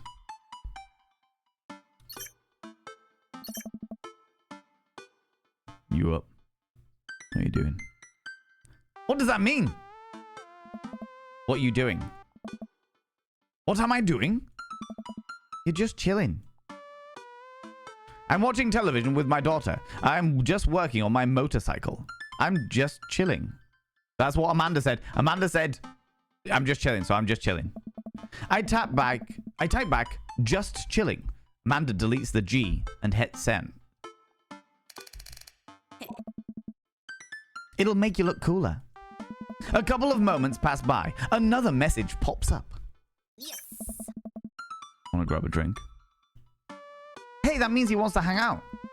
I know what that means, Amanda. But it's kind of late. Huh. Come on, Pops, live a little. I am living. With ice cream and traumatized toddlers. Ah. Well, it's your life. But I think you have a lot of fun tonight. You are trying to get to know the neighbors better, aren't you? Fine. Red Flag Robert is giving himself a bad rep with that you up. Red Flag Robert has all of the red flags. This is but a small addition to the mountain of red flags that Red Flag Robert is giving off. All right? I type back a message to Robert asking him for details, and he tells me to meet him at Jim and Kim's. Well, don't wait up for me. I never do. I throw on a nice jacket and run out the door. It's only a short walk to Jim and Kim's, and it's a beautiful night. I walk into the bar and see the usual crowd of barflies drinking beer and watching sports. I spot Robert at the back of the bar and wave hi as I walk over. Hey man, how's it going? Athena Luna, how's it going? How's it going? Get to know? Yes. Yes, we are. Hey, buddy. Hi there, Skipper. Robert and Mary are here? Uh-oh. Three-way. I brought Mary along. Figured we'd need a drinking buddy. Ah, man. I was excited to get to know Robert a little better. Now I have to deal with this weird married lady making passes at me. Ugh. Don't look so scared, kiddo. We're just having a drink. Who? Okay, no, we're good. Sorry, I clicked off the game momentarily there. Hey. Yeah. Speaking of which, I think it's time for the first round. What are you having? Ah. Beer, something tropical, whiskey straight up. We're gonna...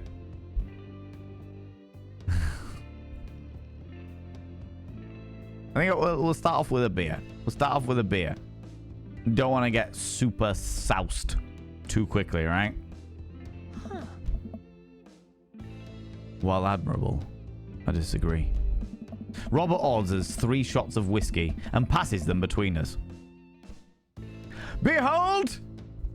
Another red flag! I request a beer, for I want to pace myself in this unusual company. I want to understand the concept of things. Behold the fact that I have specifically requested, when asked what is it that I required, I said, a beer. Robert proceeds to ignore that and order me something extremely stronger and put it in front of me regardless of what I actually require. I walk away, exactly, right? Red flag, Robert. Robert orders 3 shots of whiskey and passes them between us. Well, this wasn't how I expected my night to be going. Ah. Here's to bad decisions and relaxed moral values, fellas. You picked this, friends. You chose this.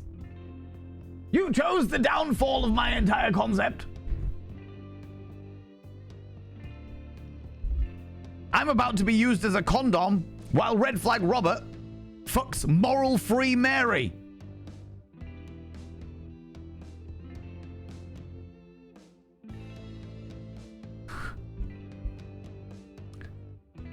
You were going to date all of them anyway? I was until red flags started popping up. Moral loose Mary and red flag Robert. And I'm about to have a 3-way with both of them and probably come out walking like John Wayne. What have I gotten myself into? We all knock back the shots. I almost choke on the whiskey as it burns down my throat. Holy hell, that was a kick. I look over at Robert and Mary, who seem like old pros at this. Robert grabs his jacket and throws it on. Let's get marching. What? Oh. The night's young, Chief. Come on, we're bar hopping. Oh. All right.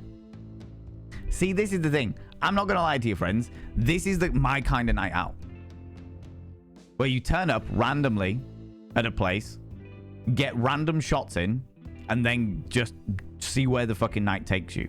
All right? I fucking love that shit. I love spontaneously going places, meeting new people, going all over the place. Do you know what I mean? That is my thing. I am all about that shit. I'm like, let's fucking go.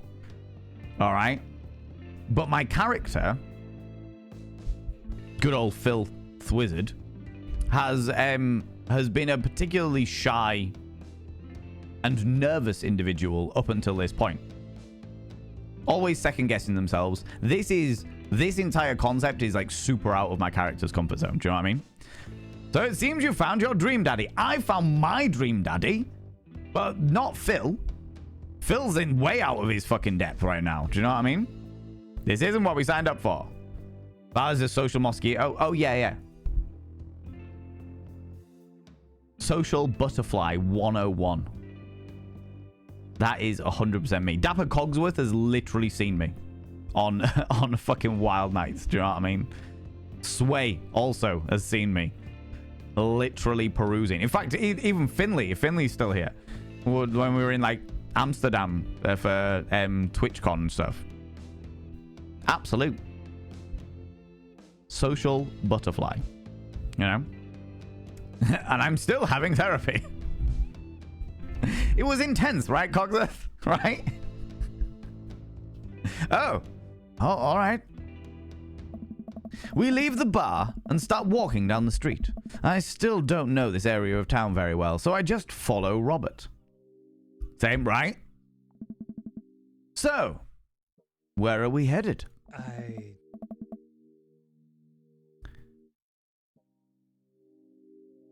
Irish, I were drinking. I wish I were drinking. I wish I were drinking. I wish I were drinking.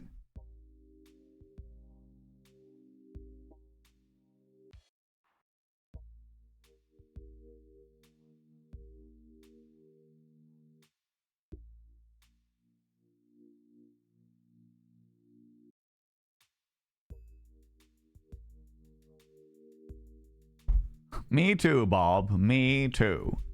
That joke dating, it's the worst. The worst. That pun is bad even by my standards. How the game's going on its strengths. It's an Irish pub. It's an Irish pub. A good pun is the whiskey to my heart.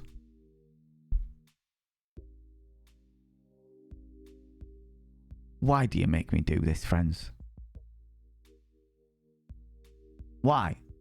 Come on. Come on. Mary, finally we agree on something. Moral-free Mary. Puns are the lowest form of humor, Phil. Try harder. Ouch. Am I going to be the butt of the joke all night? I still say run. We unfortunately, our options are limited. Weird how age makes you look at things differently. My son, 19, wouldn't see the shot thing as a red flag, just as an, oh, let's get drunk on somebody else's money. But he'd be annoyed that he didn't get the beer that he asked for. Yeah. Oh, yeah. Ren the Wolf Designs. I am 200% that kid. Like, if somebody turned around to me and was like, oh, what do you want to drink? And I was like, oh, cool, I'll have a vodka Coke. And they were like, wrong, we're going to get these things. I'd be like, all right. Not happy about it. But fair enough. Cool. Drinks, whatever. But these days, I'd probably be a bit more like, well, no. You can have those things. I'm going to buy my own drink because this is what I fucking want.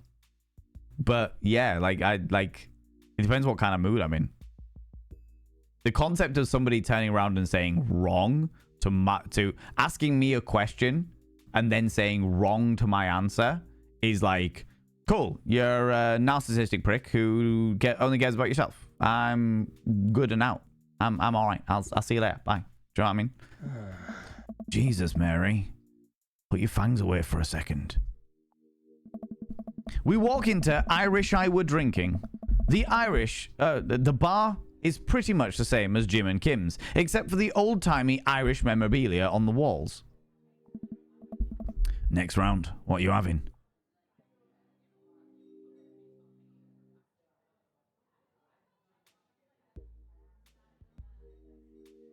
See, in an Irish bar, I'd probably go for the whiskey. How's it going, Bumblebee? How you doing?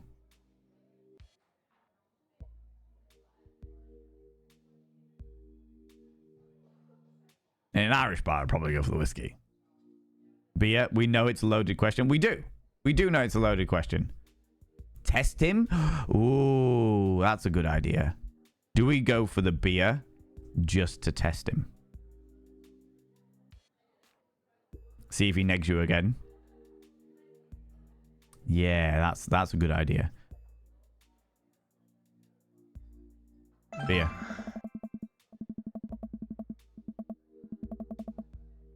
Again. Oh, we got love for that. We got love for sticking to our guns, apparently. Again, I respect your lifestyle decisions. While I may not necessarily agree with them, still though, my question was rhetorical. I'm gonna buy a red flag. I'm gonna buy a red flag that I can just wave in front of the fucking screen every single fucking time we do this. Red flag! Red flag, Robert! The fact that I stuck to my guns makes him love me more, but the fact that he's ignoring all of my boundaries makes me wish to kick him to the gutter. My question was rhetorical. Then why fucking ask it? Then why ask it? You absolute scrotal wrinkle. Robert orders 3 more glasses of whiskey, and we post up in a garish green booth. Mary slides in and slides up next to Robert, which makes me breathe a sigh of relief. Oh. Let's sip this one, why don't we? Yeah, okay. Sipping, not just doing shots and cracking on. Do you know what I mean? Is Christian from Moulin Rouge? Robert has more of a badass outlook than Christian. Christian's far more creepy. Far more creepy, you know? The red flag is made out of his shirt. I know, right? Grandmaster Ong, long time no see. Hope you're doing all right, you cheeky devil. How's it going? How's it going? Long time no see. Hope things are well. Hope things are keeping well. Hey. Suit yourself. Mary immediately downs her shot in one gulp and burps loudly. Mary is...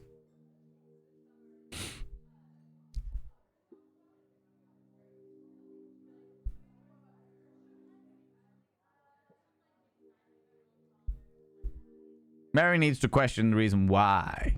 Moral-free Mary needs to question, why are you doing this? Why? Take a moment. It's all right if you want to take the shots, all fine and dandy, but it's not like we're going on to party somewhere. These are just bar crawls, all right? If we were going to finish in a club somewhere, I'd kind of understand it, but I ain't carrying you home, Mary, all right? Doing really well. I'm really glad to hear that, Grandmaster Ong. Yeah, doing all right, thank you very much. Doing okay. Got a massive headache today, but doing all right. Other than that, you know. 2 alcoholics encouraging each other? Yeah. Oh, very much so. Very, very much so. And to be fair, so long as they're, like, supporting each other in more moral, like, the more, like, friendship supportive ways, then it's one of those things, you know what I mean? Have you taken painkillers? No. I don't have any painkillers in the house. So, alas, not. Hey. Now put hair on your chest. You are truly the paragon of grace and beauty. Ah. Mary grabs my drink and sips on it.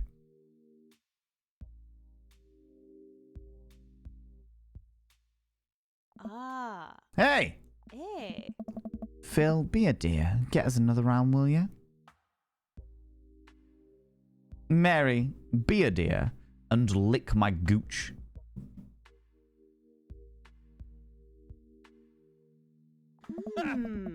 I don't know how to process this evening at all. I get up and order another round of drinks from the bartender.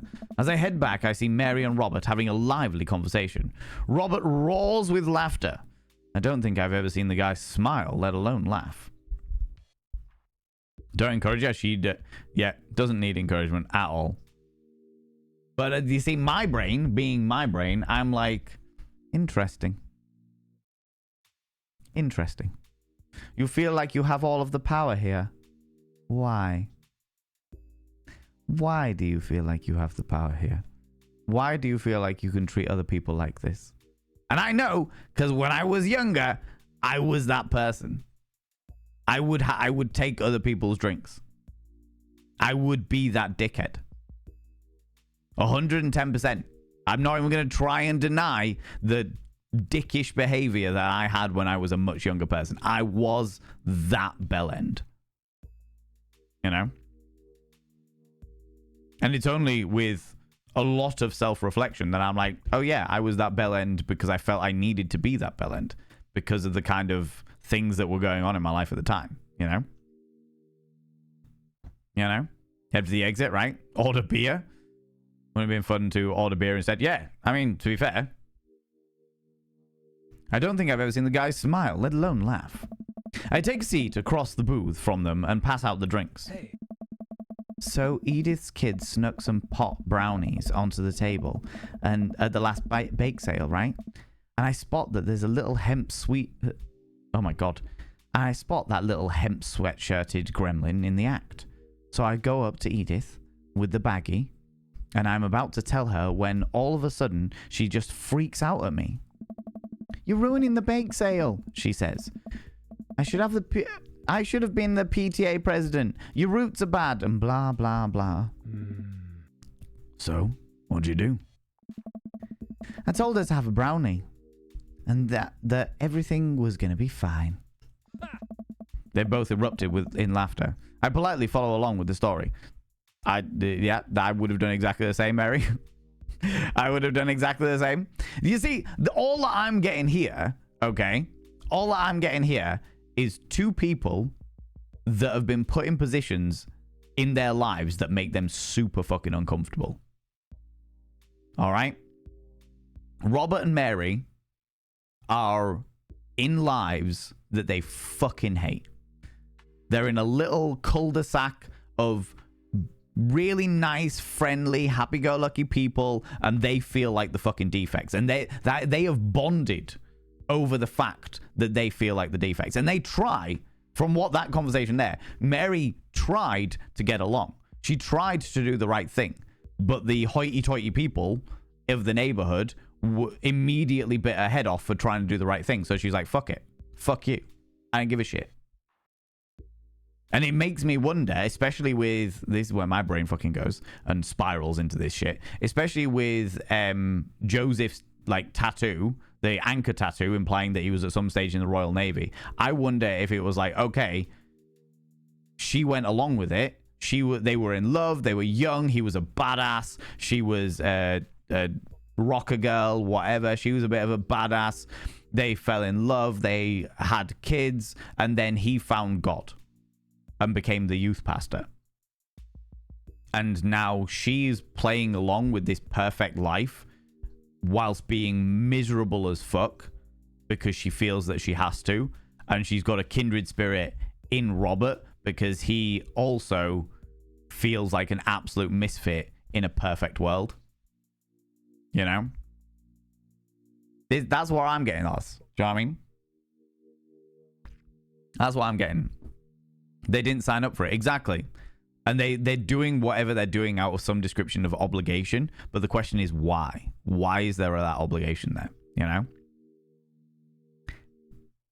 Either way, just because they have a reason for their behavior does not mean that they have an excuse for their behavior. A reason does not equal an excuse. There is no need to treat me like fucking shit just because they're in miserable places. You know? I think that Mary sees a certain level of jealousy because she's worried that if Robert finds another friend, he's not going to want to speak to her anymore with her messed up morals, you know? Is secretly the Hot Fuzz town? Yeah. The greater good. Oh, hell no. Are we being bullied? I wouldn't say bullied, but definitely disrespected. They feed on other people's misery? I don't know whether it's they feed on other people's misery so much as they have so little control in their own lives that they... I mean, Robert is a compulsive liar. He's so full of shit. So full of shit. And Mary, I feel like she has so little control in her own life that she exerts her control where she can. She is in a very unhappy marriage to someone that wasn't who no longer is the person that she fell in love with. And this is her comfort zone. The bars getting pissed with Robert is her comfort zone. And we've just come along. Do you know what I mean? From Mary's point of view, it's like, who the fuck are you? Walking into my house like this. So I get it. Doesn't excuse it. But it does make sense. You know? And yeah, I'd 100% be like, fuck off. In fact, to be fair, chances are, depending on how I was feeling, I would go to the bar and buy a drink for me and Robert. And be like, oh, well, you already had mine, so I assumed you would be fine. You know? You know? She ate 3. More laughter. Okay, that was actually pretty funny. She called the cops and told them that time had stopped. Mary looks directly at me. The scowl. I have walked into her comfort zone and she's not happy about the fact that I am happy laughing along, you know? Do you smoke weed? What? You know, the devil's lettuce. Hey. I have 2 big fat blunts in my purse right now. Want a blaze?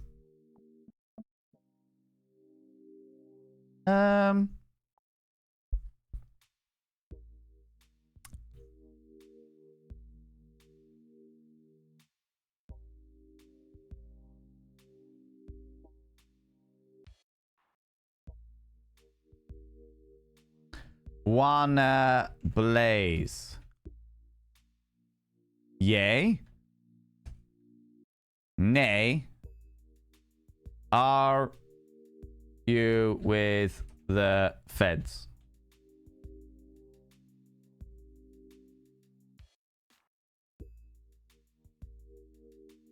What do you think, friends? Should we indulge ourselves in the devil's lettuce?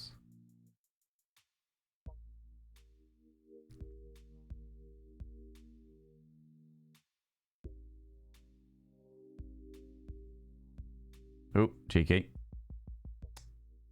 Getting all of my things mixed up. Should we indulge ourselves in the devil's lettuce? What? No. I'm a law-abiding citizen. You with the feds? Although saying that, I was about to say yay, nay, or you with the feds. But actually, there is no yay, is there? There's just no, I'm a law-abiding citizen, or are you with the feds? Those are the only options. There's no, or feds. You know? Puff, puff, give. Puff, puff, give. Yeah, exactly. That'd be how I'd interpret it, but probably a yes, sadly. Are you with the feds? All right. You with the feds? I worked hard for what I have, and no 2-bit corner boy is gonna drop a dime on me. So, you take what you're pushing somewhere else, and I'll keep running my business the way I want it run. What? Remember, you come at the king. You better not miss. I think this is a quotation for something, isn't it? This is a quotation from something. Combining weed and alcohol is the one thing guaranteed to make me sick. Yeah. Yeah. Like weed, like I once upon a time was used to smoke weed when I was a much younger man. And it just doesn't affect me the way it affects everyone else. So I was just like really bored while everyone else was stoned out of their faces. I was just like, all right, fair enough. You do you. I'll get another drink in. Jesus, kid, dial it back. Robert giggles helplessly and throws out his big penis emojis. Another ADHD sign? Oh, God. Is it? Hey. I'm just kidding, cowboy. Lay off the kid, Mary. He might not be used to your brand of humor. Hey. Fine, fine. Huh? We sit around and sip our drinks. People watching and cracking jokes. After a little bit of time, I begin to warm up to Mary. Her jokes become much funnier and much less scary. But it seems like she's not going anywhere anytime soon. I just wanted some alone time with Robert. I wonder if I can get her to leave somehow.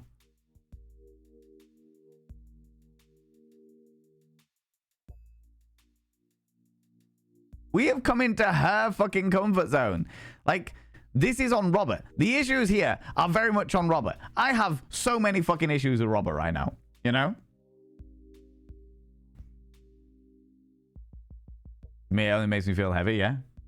Not the eggplants, right? If it doesn't affect you like it does others, or if it makes you more focused, it's a sign of ADHD. Oh, shit. No idea. The aubergines! Oh, are we? Are we the red flag? Are we the red flag? How's it going, Moswolf? How you doing? Mary, stay, do us a favor? Yeah, 100%. So Phil asked us out for a drink. Didn't tell us that Mary was there. Ignored all of our boundaries in regards to what we wanted. And got us whiskey regardless of whether we are okay with whiskey or not. And I'm wanting Mary to leave so that why? This is her comfort zone. I am very much the outsider here. Why am I manipulating the situation to be with the walking pinnacle of red flags? You know? Isn't Joseph wondering where you are? Lots of eligible bachelors round here, huh? Could you get the next round? It is her round. It is her round. Out of all of the... Like, I've done a round. Robert's done a round. I'm not going to do these two because they're far too fucking obvious. Could you get the next round? You trying to ditch me, pal? No. Because if you were trying to ditch me, you could just tell me to scram. That's good with this facial expression. She's warmed to us. You could just tell me to leave and I would let you ride my eligible friend here. All wrapped up in as many sweaters as possible. It is cold. It is very cold day today. Very cold day today. The weather this morning was telling me I was going to get highs of 9. I'm like, no, definitely not. You know what I mean? For some, I have a coffee not affecting me. I know people with ADHD who can't have coffee after 5 p.m. or not sleep. I don't have tea after about 7 p.m. for similar reasons. I just... No, it's fine. Phil wants alone time with his new best buddy, Robert. Read you loud and clear. The wingman breaks formation to pursue their prey. Now, if you fellas will excuse me, Mary needs to sink her teeth into a helpless boy. Go with God. Nice seeing you. I have respect for Mary for that.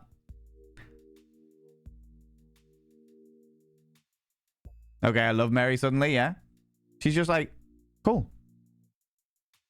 You want to do this? All right. Just tell me. And I'll go. I have such mixed signals from Mary. Robert is nothing but red flags. Robert is nothing but red flags. But Mary, I'm getting mixed signals from.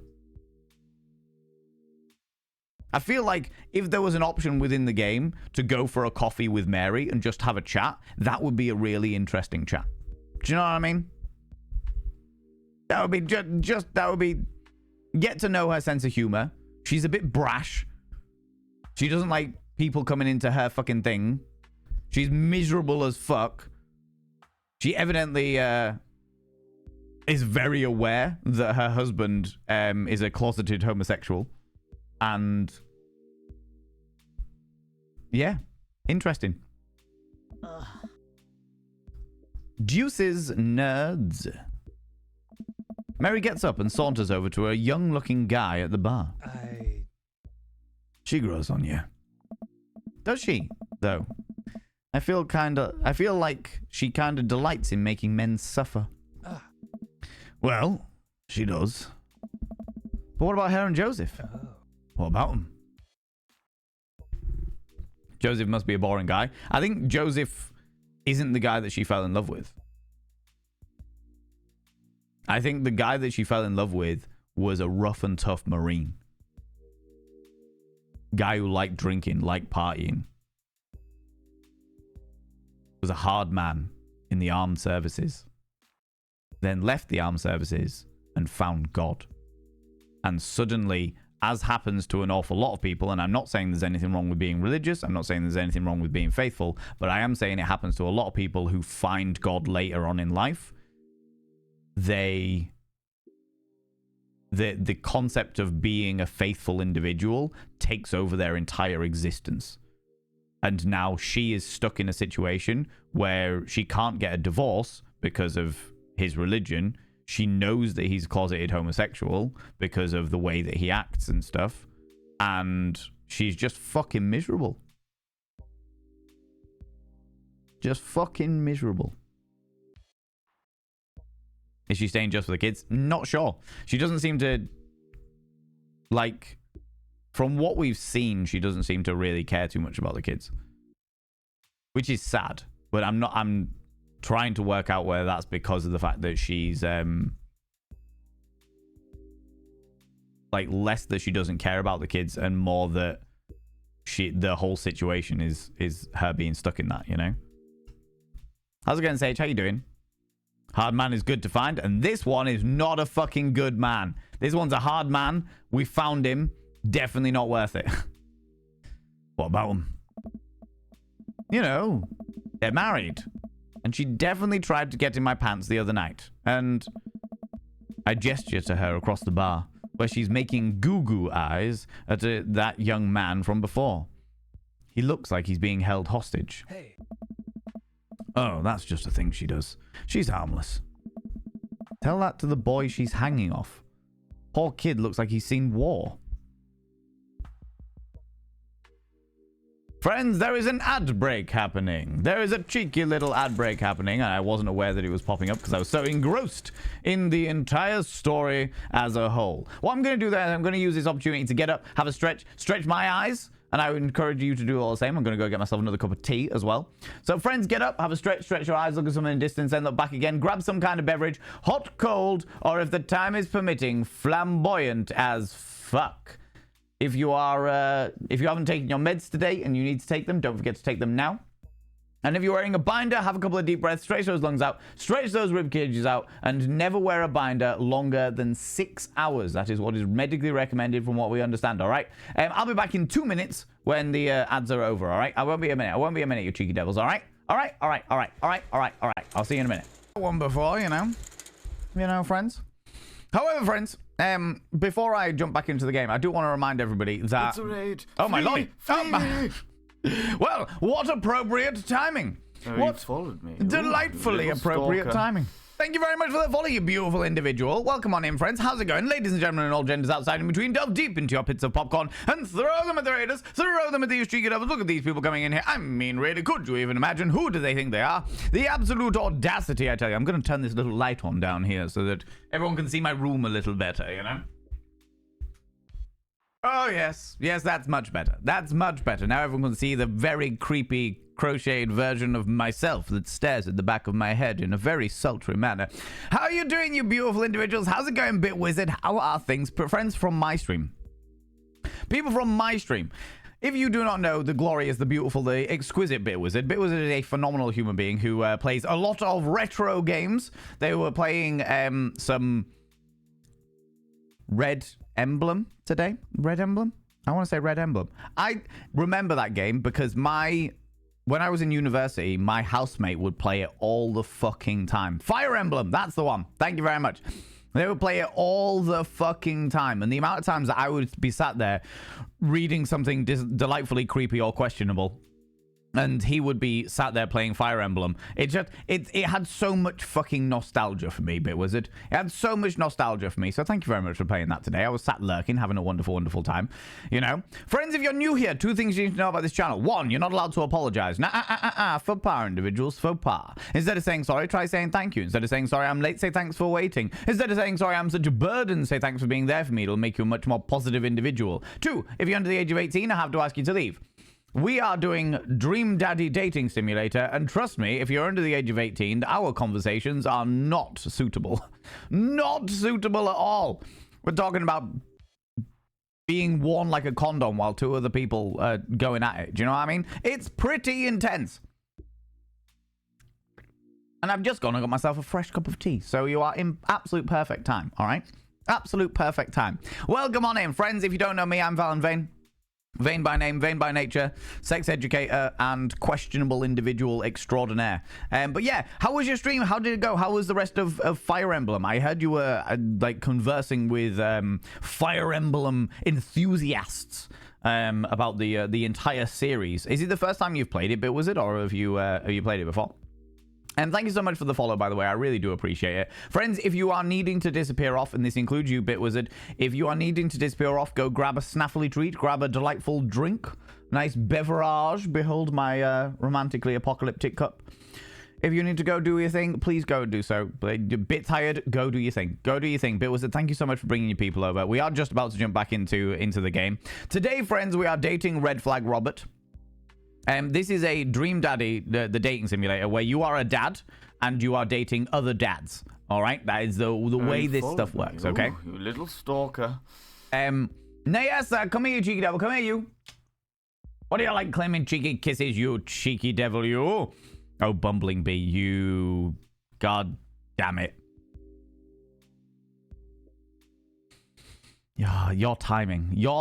Thank you so much for the follow, you beautiful being. I'll leave it a little while. I don't want to bombard people with talking about fucking donation goals as they've just come in, because they might think that I'm desperate for cash, and that's not the way that we do things around here. But I will leave it very shortly. I will tell them about it very shortly. God damn it. So, what was I saying? Yeah, we are playing Dream Daddy. We play a dad called Phil. Phil Thwizzard. That is his entire name. He is a glorious, pink-haired, wonderful individual. Happy-go-lucky scamp, if a little bit nervous and bashful. And I put it to the community of which of the other neighborhood dads we should choose to date. Unfortunately for me, they chose Red Flag Robert. Robert has so many red flags.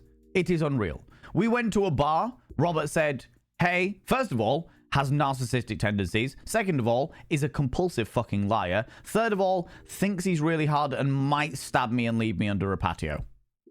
It might happen. It might happen. All right?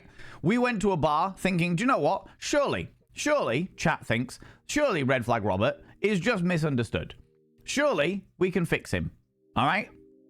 Always in error, friends. If you're in the dating world, always in error. Never feel like you can fix somebody. Do not date somebody that you think you can fix. Don't do it. Don't do it. Don't do it. All right? But chat, we can fix him. We can fix him. We can't fix him. He's full of red flags. Went to a bar. Red Flag Robert says, what do you want to drink? And we, being the dramatic individuals, were like, we would love a beer, please, because we're starting the night young. Have a nice beer. Red Flag Robert says, wrong answer. Have a whiskey. Because, of course, he's got a gravelly voice, all right? Do not do it. Exactly, Jazzagirl. Exactly. Came for the laughs, stayed for the dating seminar. I mean, effectively, yeah. This is what we're going through. We're literally going through dating 101, all right? Poppy, darling, come here, you cheeky devil. Come here, you. What do you like claiming cheeky kisses? Also, Nibirin, come here, you. What do you like? Oh, my lordy. All of these cheeky kisses going around. I'm going to have to lube up my lips if I'm not careful. All right? Before we go into the game, friends, please be aware that there's a channel point redemption called Show Dono with Speech, which means that the donation goal appears above us, and I have to talk about what it is all about. Please do not think this is any kind of incentive to donate. You do not have to donate by any stretch of the imagination. It's not what I'm about. The whole thing about donos on this channel is only ever donate if you have spare money and you are enthusiastic about the donation goal or making me squirm. One of the two, you know? However, I'm trying to go to TwitchCon EU because I haven't been in a couple of years, and I would love to go and network, and more specifically go hang out with some friends that I haven't seen in fucking ages, and go hang out with members of the community that I haven't seen in ages, and meet new members of the community. That's all it's all about. But of course, it costs a fucking fortune to do any of that stuff. So that is what the donation goal is currently for. And now that I have completed my obligation, bumbling me, you are a little shit, a raid comes in and they're like, by the way, talk about your donation goal. No! God damn it, B. God damn it. Oh, you cheeky devil. Right, let us jump back into the game.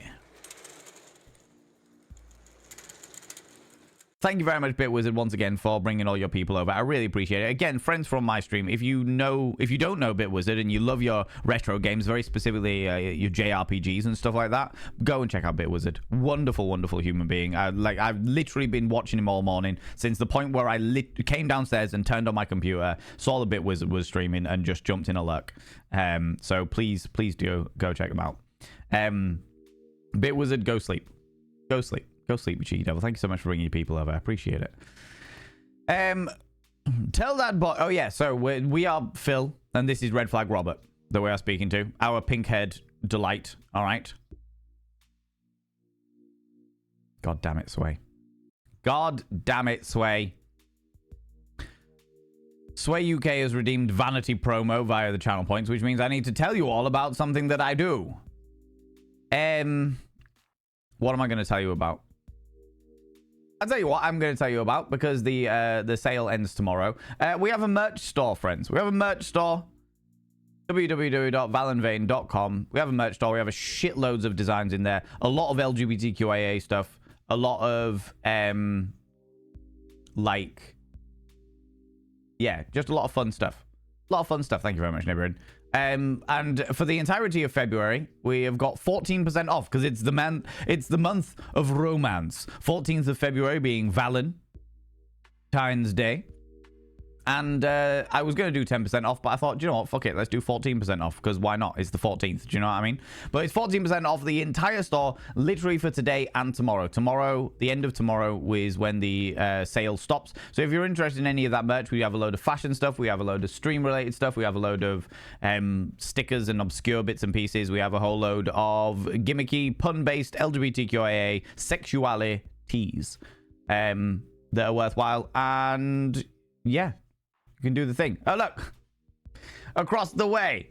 Thank you very much for that, Sage the Kitten doing the show as the merch. You can see a variety of different sections of our merchandise. Look at that. We've got a little hat with my logo on it. And some badges of all the sexualities. The non-binary there. Homos where the heart is. Frying pan sexual. Ace sexual. And then the bisexual... Sucky bisexual concubine. That's a reflective mirror sticker you can stick on your mirror that says, God, do I look rough? But God damn, do I make rough look good? There's a variety of pin badges of Pokemon with my face on them. You get the idea. Some really weird, obscure shit. But for the next... oh my God, there's even the cheeky girls with my face on them. For the next 48 hours, there is 14% off everything on the merch store. If it's something that takes your fancy... Go check it out. If it's not, that is also perfectly cool, you know? Thank you, Sway. Thank you very much, Sage, as well, for joining the merch, you cheeky devils. Anyway, where were we? Back to the game. God damn it. Tell that to the boy that she's hanging off. Poor kid looked like he's seen war. Take that, depression! Yeah, take that, depression. Thank you very much for the 200 little panderings, Nibirin. Take that, depression. Good old retail therapy. Valen, as a performer, I'm curious what your opinion is of the Willy Wonka chocolate experience stuff that seems to be on the news in waves lately. It's a scam. It's a scam. That's not an absolute fucking scam. The Willy Wonka chocolates, but from what I've seen, parents were paying £35 a ticket. So for those people that don't know, in Glasgow there was a Willy Wonka chocolate experience, all right, that was held in Glasgow. It was marketed as seen in the movies, an experience that kids can go around and see the chocolate river. They can see all the weird machinery and fun stuff and all of this wild fun stuff for kids, and also a shitload of chocolate. I originally got onto it because they used only AI images to advertise it. Wow, I didn't know that. I haven't really looked into it massively. Oh look, there's my there's the merch sale thing. I haven't really looked into it massively because I haven't had the time to. It only came across my experience last night. However, yeah, from what I have seen, the reason it came into my experience, there was a headline that was parents are outraged because Willy Wonka Experience ran out of chocolate. It ran out of chocolate for the kids.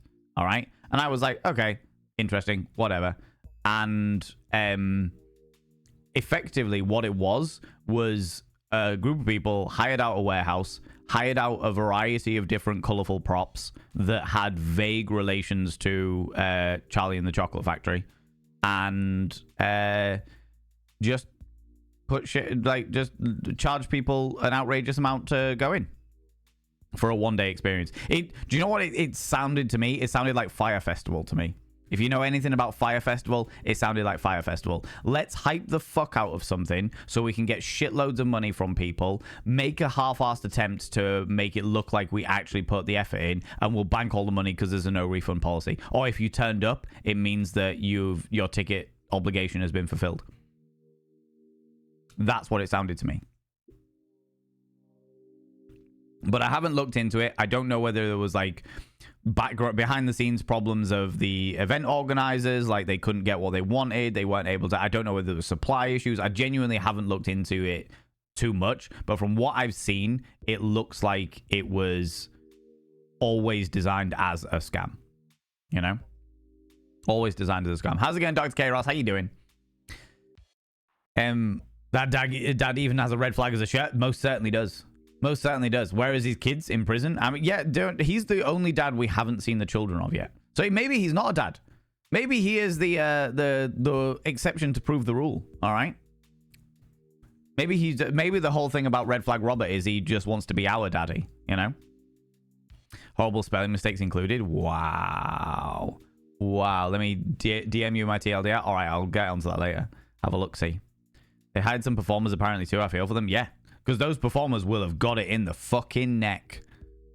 They will have got it in the fucking neck.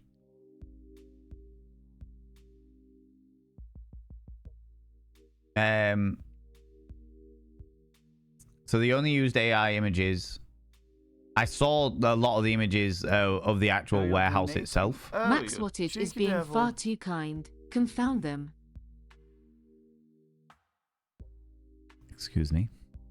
Excuse me? Distract me with terrible productions. Distract me with outrageous things of stuff that was going to make me naturally angry because I am an event organizer myself. And then sneak one in there. Max Wattage. People throw some egos in chat saying massive thank you to Max Wattage, you cheeky devil. What? Let me go over to the page. Oh, Max, you beautiful bean. Thank you so much. I really, really appreciate it. Have a nice day. I am having, other than the headache, I am having a fucking wonderful day. Thank you very much, friend. I am having a really fucking good day. So thank you very much for that. That's far too fucking kind. Yes, people, throw those egos in. Say massive thank you to Max. Max, you are far too kind. In this community, you are far too fucking kind. You cheeky devil. I appreciate you so much. Thank you so much. We Scots don't want this association. Oh, yeah. As an event organizer, I don't want this association. You know? I do not want to be associated with that level of fucking ridiculousness. But it does happen quite a lot. It does happen quite a lot. There was a thing I was a part of towards the end of the pandemic, and I won't be giving any names or anything like that, but there was a show that I was a part of where the company that I worked for was all fine and dandy. They were great. They were absolutely fucking fantastic. But the company that booked them were awful. It was when the lockdown was opened up to have like different areas where you were like in like traffic light system. If you were in a green area, it was all fine and dandy. You didn't have to isolate. If you were in an amber area, then you had to isolate and go out as little as possible. And if you were in a red area, then it was like isolation completely for the entire area. And where the show was that I was doing was right, it was in a big barn, so it was super aerated. Everyone was meant to be in their cars, so there was no chance of like passing contagion or anything like that. And where we were was in like an amber area surrounded by red areas. So there was... Oh, you're donating. Oh, you Onion cheeky Pencil is devil. being far too kind. Confound them. Onion Pencil! As well! As well, you cheeky devil! Oh my lordy, thank you so much, you beautiful bean. People, throw some egos in chat, say massive thanks to Onion Pencil for being so... another unreasonably kind fucking donation there. Friends, you don't have to do this. You don't have to do this. You better not be putting yourself in any kind of financial struggle. Honestly. You better not be doing that. Don't you hee-hee me, alright? Don't you hee-hee me. God damn it. Thank you so much, everybody. I really appreciate that. All of the thanks given out to these people as well. I really appreciate that. That's so kind. Thank you so much. Max and Onion Pencil. B, see what you started. See what you started. God damn it. So yeah, I was doing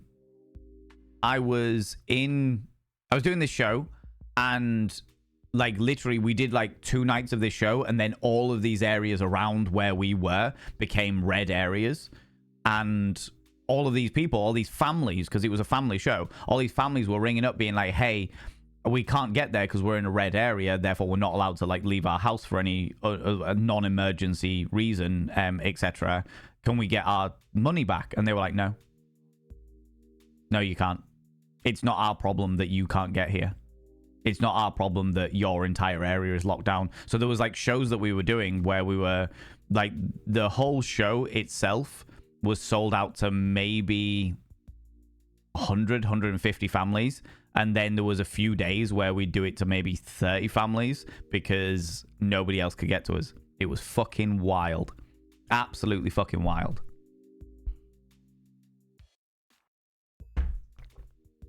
But now they don't exist. And that's the thing that I find so interesting about these companies, is because they literally go, they advertise this amazing, wonderful thing. People pay their fucking money, and then suddenly the company ceases to exist. And it's just like, yeah, they made a half-assed attempt so that people can't say that they didn't do the event. So legally, they don't have to pay the money back. But it's not a scam, it's a rip-off. Do you know what I mean? That's what it basically comes down to. It's like, it's not a scam because a scam is illegal. You put on an event that is really shit, that has nothing of what you had promised people, but you keep your promises super open and like open worded, so there is a massive amount of interpretation there, so that everything that you put on is contractually okay, and therefore anybody that turns up has their ticket contract fulfilled, and therefore you can't sue them.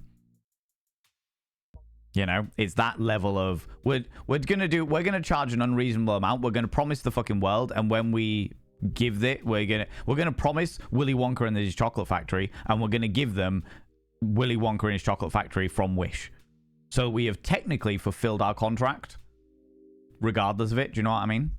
Bumbling Bee, come here, cheeky devil. Oh, you're donating. Oh, Yodel you underscore cheeky yo-yo devil. is being far too kind. Confound them. Excuse me.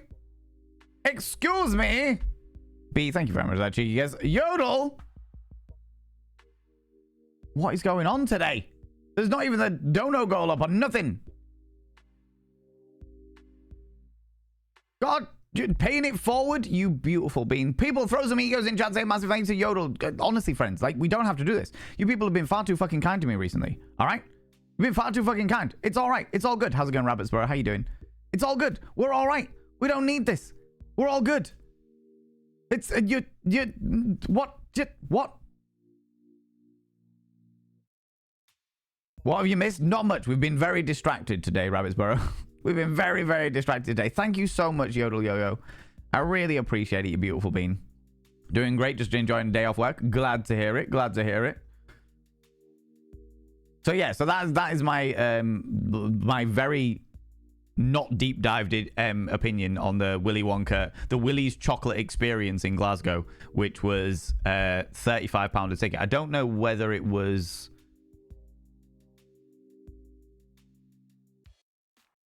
Yeah, if you click on the ticket link now, it's not available, but we're...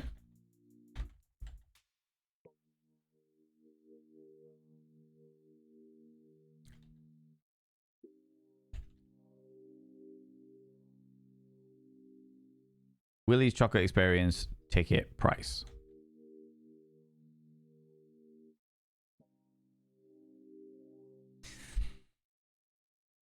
£35 a ticket.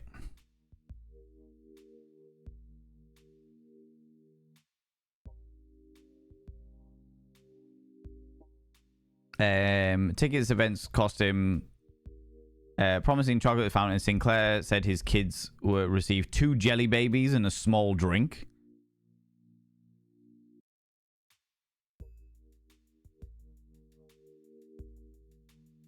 And the company has apologized, apparently.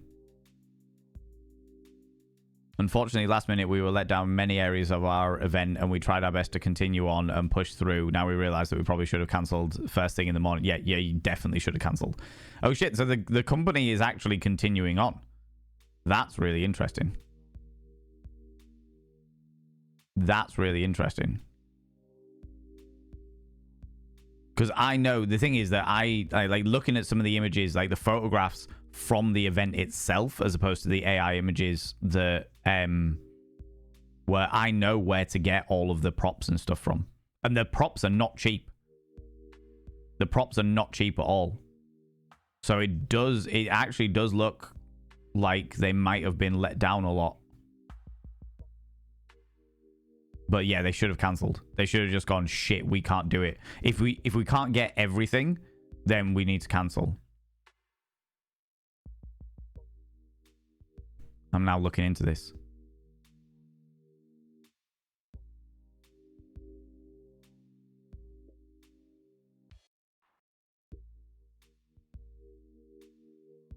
Oh, this is so much weirder.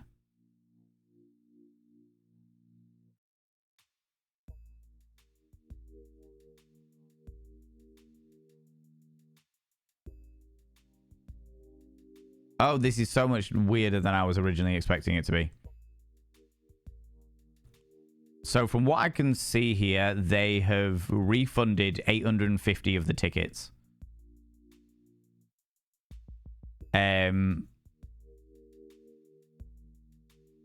Or they have claimed they have refunded 850 of the tickets. There are people that are not associated with the event company at all claiming to be part of the event company and like doing interviews and stuff.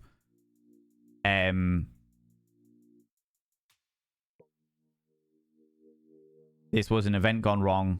The House of Illuminati, which is the event company, will not be holding any other events in the foreseeable future. Yeah, because this is fucking event destroying. Like, this is company destroying shit, especially as an events company. So it just, at least on the surface, it looks like either the events company themselves were completely fucking let down, or by multiple suppliers, or there's the perspective that they put somebody in charge of that event and that person didn't pull through. Because the events companies do use other people for their events all the time. I have worked as an external events manager for a company, and the events company put all of their trust in me to run their event correctly. And if that's the case, if it was like, okay, here's an events company, we're going to put our trust in this events manager to run this thing properly, and then the person's just like, by the way, I'm just going to take all this money and fuck off. It's like, oh shit. But yeah, that'll be the end of that events company. It genuinely, what I will say about it is, having just had a quick look here and having not deep dived into it like properly, it does look like they are it doesn't look like they meant to rip anybody off from what we're seeing. The fact that they are refunding people says a lot about the fact that they're actually not, it wasn't meant to be a scam. But it does seem like either they didn't have a lot of event experience themselves, and therefore when they were let down, they didn't know what to fucking do about it. Or there was like miscommunications within the company as to what was actually being done and stuff like that. There's no way to really know, but the fact that they're actually making public posts being like, hey, look, we're really, really sorry. This wasn't like, we've been let down on so many different things. We are issuing refunds as quickly as possible. Please be patient with us. That kind of implies that the people behind the event itself are actually actually have their heart and souls in events and actually do care about their customers and stuff like that. Because that's a bit, I've done it before. I've literally had it before where I've done one of my Ken events, one of the cabarets that I did, where it was literally fucking a month before the actual event. Before, I think it was 6 weeks before the actual event, and all bar one of my performers pulled out. All by one of my performers pulled out, and I was like, shit, I now need to find performers with 6 weeks notice, which is nearly fucking impossible. I need to find performers that are available on that day that can come down and perform for me for the budget that we have already allocated for the other performers. I have had it myself, you know, but there is a point where you need to be like, right, fucking cancel. Do you know what I mean? I'm reading up about it. It sounds like the company sprang up, did this shit event, then said they would not do any future events. Expect they'll rebrand before they do any future events. I would suspect they probably will just shut that company down. I would imagine if it's not a big manipulation tactic to get people's money, like they will rebrand if it's a manipulation tactic. If it's not a manipulation tactic, there is a good chance that all the people involved in that will be like, yeah, we're never working with any of these people ever again. Let's move on and do our own thing with different people, you know? Appreciate the expert commentary. It's, I've only seen certain bits of it in regards to, I didn't know anything about the fact that they only used AI imagery to do all the posters.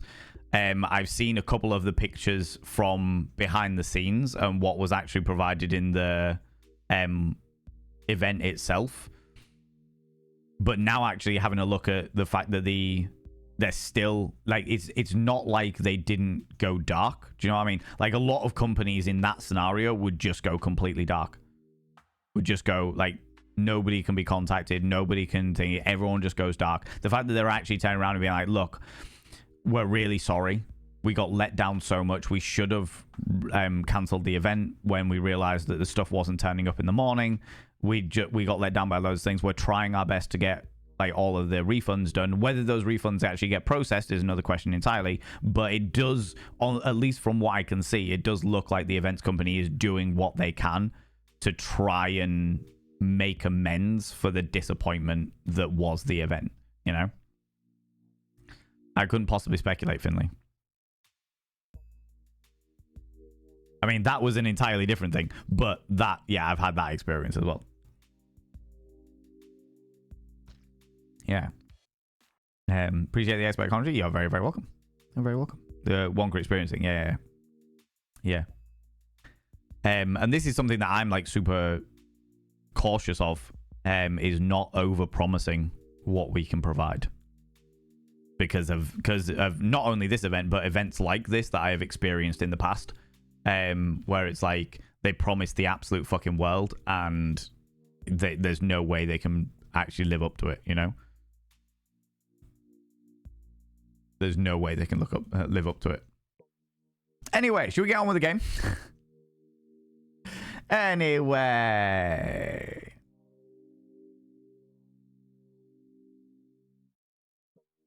Naya B, how you doing? How's it going? You going to TwitchCon? I am going to try and go to TwitchCon. I'm doing everything I can to go to TwitchCon. Yes, Naya. I'm doing everything I can to go to TwitchCon because I would love to be there. I would love to fucking be there, you know? Really popped in for a walk before coffee. Yeah. Doing very well. How are you doing, Naya? I'm very, very good. I've got a killer headache today, but we're plowing through. It's sitting nicely just behind this eye. Just here. But we're doing all right. We're doing okay. We are dating a very horrible individual who I would have, if it was an actual date, I would have walked out of this date many, many hours ago. You know, busy with uni, Fortnite, and gym. Just like my teenage brother. That is entirely fair. That is entirely fair. So long as you're enjoying yourself, my darling Twitch niece, that is all that matters. That is all that matters, all right? Dating sims are fun. Yeah. Like, I am enjoying it, but I am also very well aware that the Now dad... we're going to do something extremely fun. Yes. We're going to play a wonderful game called Who is My Daddy and What Does He Do? My daddy is my sugar daddy, and he plows me roughly from behind. With consent. We renamed him Red Flag Robert. We certainly fucking did. We certainly fucking did, because he has all of the red flags. All of the red flags. Ignoring boundaries, inviting people, we're not giving enough detail about shit, being specifically unnerving and uncooperative and elusive, the excessive amounts of narcissism, compulsive lying. Yeah, I'm out. Travesty of a human being, you know? Don't defile Arnie with your words. Look, Arnie was used. Stupidia, thank you very much for the 200 little panderings. I appreciate that.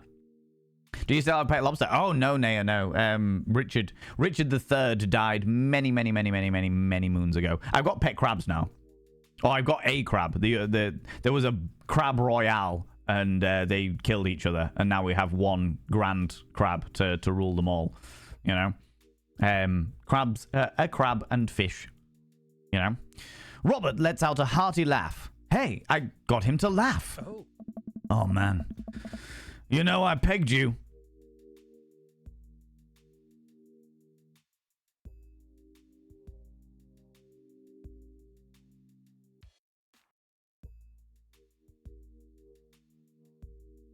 You know, I pegged you for one of those straight-laced types.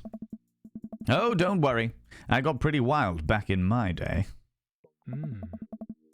Still got a little wild in you? There's so much wild in me. I have a child I need to care for. Play it cool. You know it. There is so much wild in me. I get so wild, I've got a whole safari in here. Just really wild. All the time. Crab Royale Rumble happened. And then the Lonely Crab stood tall with the Valentank Championship. Pretty much, yeah. Want a little bit more? Uh-huh. Oh, no. What a shame. We got grey markings all around. There was a black shadow that was Robert just not being... Oh no. Did he not like it? What a shame. Red Flag Robert didn't like something that I did. Whatever will I do? Get on with my life and enjoy it. Uh-huh. Robert orders a couple more rounds of shots. I gulp. What am I getting myself into? Think you can go shot for shot? There's only one way to look cool here. I grab the shot closest to me and down it. Robert looks impressed. He takes his shot and knocks it back. That's one. So, what do I even talk about? He's so cool.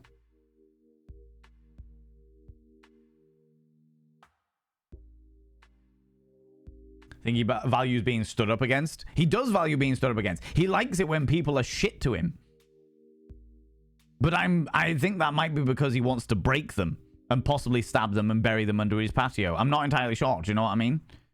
The goth pop. It was a goth pop. It was a little love toot. A little goth farty poos. Robert secretly wants you to be straight-laced. Oh, yeah, definitely.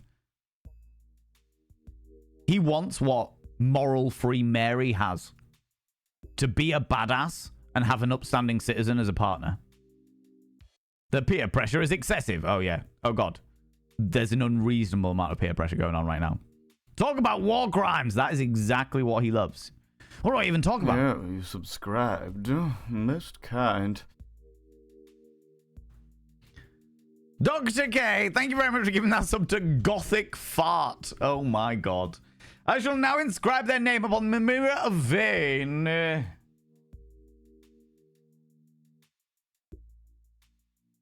By having an imp on the mirror of any means to get access to my personal Snapchat, not a bum Snapchat, you cheeky devil. And of course, you get access to all the sexy little emotes. But the most important thing, gothic fart, is you got to roll over every morning, look in the mirror, and go, God, I look rough. But God damn, do I make rough look good?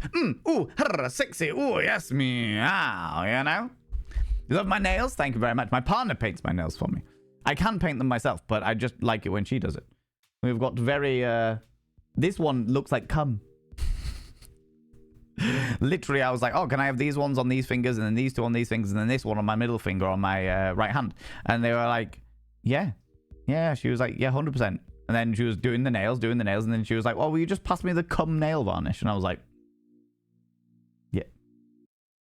It does look like cum. It does look like cum, you know?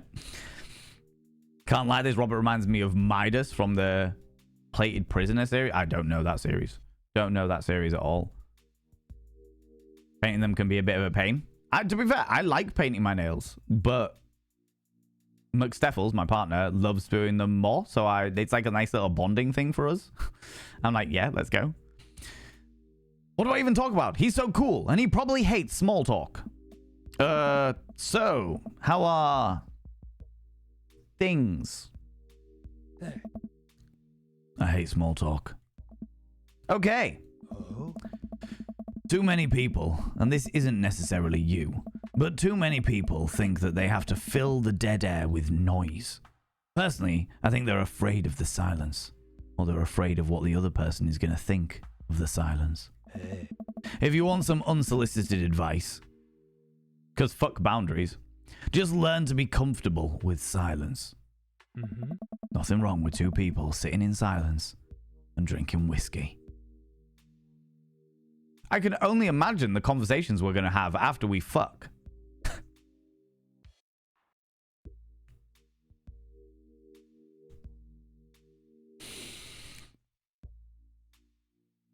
So you can beckon people with the one come hither finger?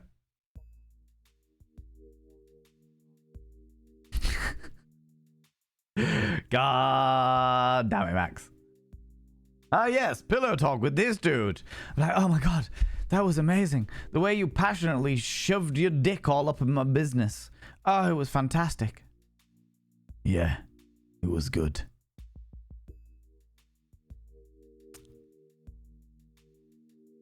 That's right. Enjoy the silence.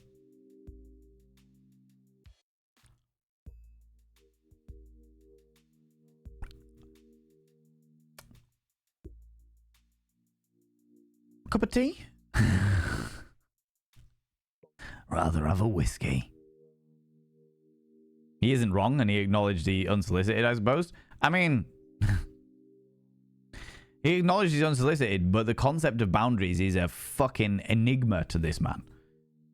Every single time that we have said, every single time he has asked our opinion on something, he has asked us a question, we have given him an answer, and he's been like, you're fucking wrong. You're wrong. Fuck you. What's that? You want a beer? You're having a whiskey. You want another beer? You're having a whiskey. No back talk from the bottom. He's a roll over and fall asleep kind of guy. Oh, yeah. Very much the pump and dump. Do you know what I mean? Oh. All right. Robert and I sit in silence and drink whiskey. I take in the rest of the bar. Patrons laughing, playing darts, spilling beer. Mary giving the hard sell to that young man. The young man pretending he's got a phone call from one of his friends. Huh. Maybe silence is nice sometimes.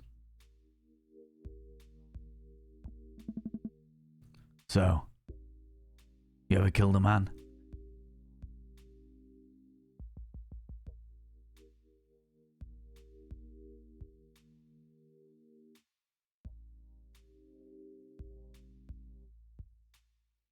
Way to fill the silence, Robert.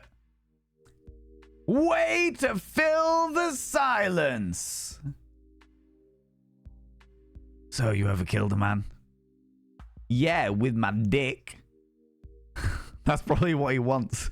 That's probably what he wants. He's after it. He's like, yes, kill me with your dick. Smash me up with that love truncheon. Ah. I choke on my drink. Excuse me? You know, watch the life drain from... oh, fucking hell, I can't even speak. I'm so perplexed. I've coughed over my drink so much, my metaphorical and imaginary drink. This man's more fun than a cat. Day ain't over yet, Robert. Exactly. I have a fresh patio I'm about to lay. We can get that shit going. Get that shit going. Dipshidiot, how you doing? How's it going? I love your name. Kitty and Goth, how you doing? Welcome on in. Oh, I'm Bandykins as well. How you doing? Oh my god, all these beautiful people popping in and saying hi. Get them sneakers on the run like Usain Bolt. I'm gonna run faster than I ejaculate, and that is fucking saying something. You know what? You know, watch the life drain from someone's eyes. It's not just their life, you know. It's their hopes and dreams draining away. Every memory and experience they've ever had. Gone. Yep.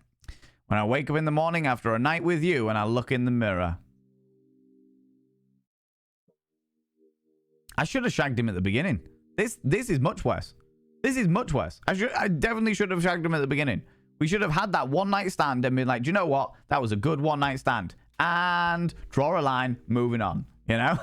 Fucking done. Just lagging, that is entirely fair, Bandykins. That is entirely fair.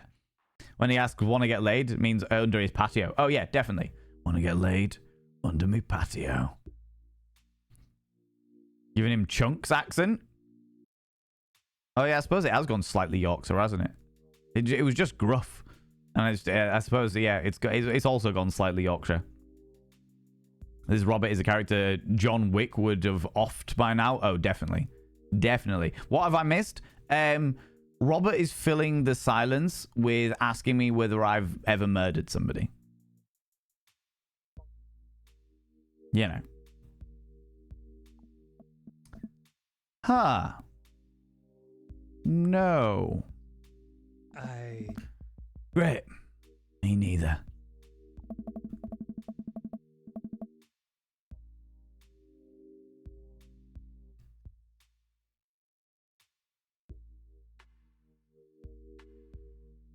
Robert knocks back his shot and motions for me to do the same. I reciprocate. I'm just messing with you. Relax. I laugh nervously. Ooh. Yeah, murder. Good talk. Good talk. Exactly, Kitty. Good talk. He's giving all Roberts a bad name. Definitely is. Red Flag Robert. True Crime Podcasts have taught me, if someone asks you that, take them off your Christmas card list. This is absolute macho bullshit. Oh, it definitely is, Stupedia. It definitely is. What would he have said if we'd replied yes? If we'd have just gone, like, really serious, just been like, yeah, actually, I have. I'd rather not talk about it. That'd shut him the fuck up, wouldn't it? That'd shut him the fuck up. It was like in the early 2000s, where your chav populace would turn around and answer everything with, your mum. Oh, fucking hell, mate, I did your mum last night. And even though my mother is a delightful human being who I love very, very dearly, I would always answer with, that's really funny because my mum's dead. And they'd be like, what? Oh, fucking hell, mate, I didn't mean it. Fucking hell, I was just messing. I was just messing. And then my mother would call me and I'd be like, hi, Mum, how you doing? How's it going? You know? Maybe that's his red flag question. Maybe it is. Maybe it is his red flag question. Have you murdered anybody? No? Cool, we can shag. Rewind and do that, please. There is no rewinding in life, Authenticator. Unfortunately. We must power through, you know? We must power through. How's it going, Alpaca Landru? How you doing? He is very sketchy. 100%. Ever killed someone? Yeah, I have. Immediately calls the police. I said the same thing, but it was true. It was true. Didn't know you were into necrophilia, mate. Mom reminds me of, your mom reminds me of a terrible dad joke. Oh, don't even, Stupedia. Don't even. I did the same thing with dad jokes, but my dad actually is dead, so it made me cope so much better. Oh my god. I laugh nervously. Or am I? I laugh nervously again.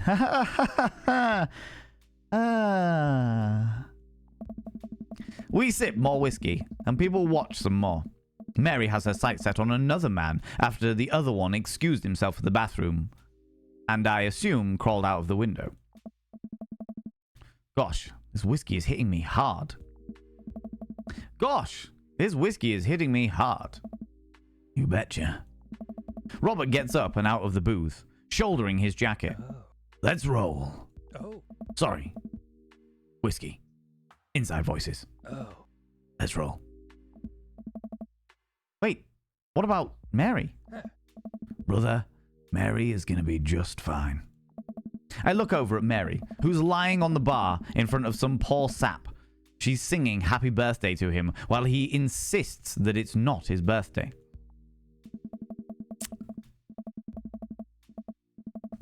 I've had one worse. Once some guy's weird opening phrase to me was, have you ever dreamed you had claws? That's pretty unnerving. That's a new one, I have to say. However, I will, on the other side of things, Max Wage, I will say that is not... It's a very different conversational piece. It's not like, hey, how are you? At least they've gone with something a bit unique. Still a bit weird, but a bit unique. You know? But now I want to make the... But now you make me want the temptation. No, stupida. Don't do it. Don't do it. Resist the temptation. This is his game. Get people drunk and to get dubious consent dates. I don't know about that. He's never really... Like, even at the beginning, when we were out drinking the first time, there was never an incentive to be like that. Authenticator, you know?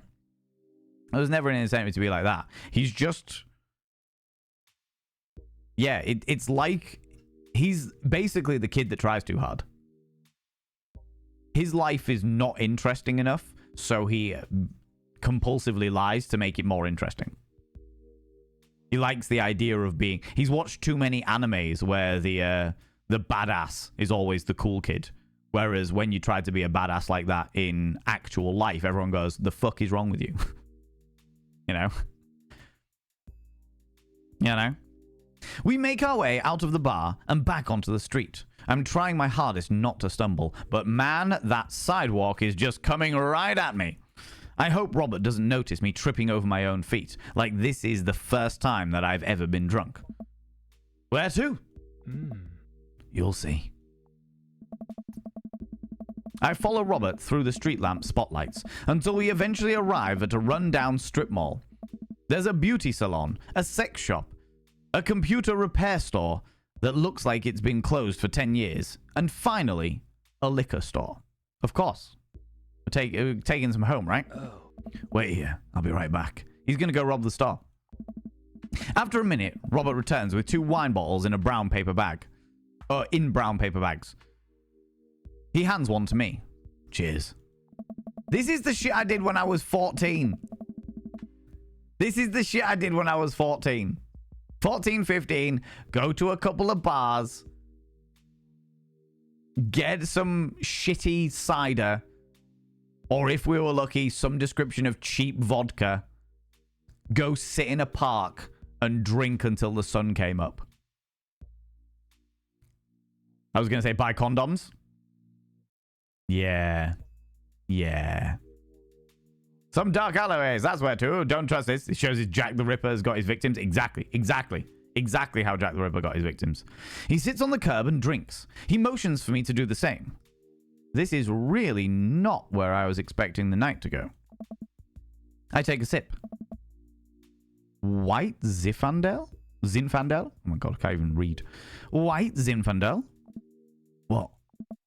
Nothing. I just wasn't expecting... It's delicious. Fruity and refreshing. Don't judge me. I start to say something, thinking of his lecture about valuing silence earlier, and stop. I sip on my wine and watch the cars drive by. Let's throw rocks at shit. Did Robert just not have a childhood? Mixing whiskey and wine? Oh, Razotter, The Hangover is gonna be intense.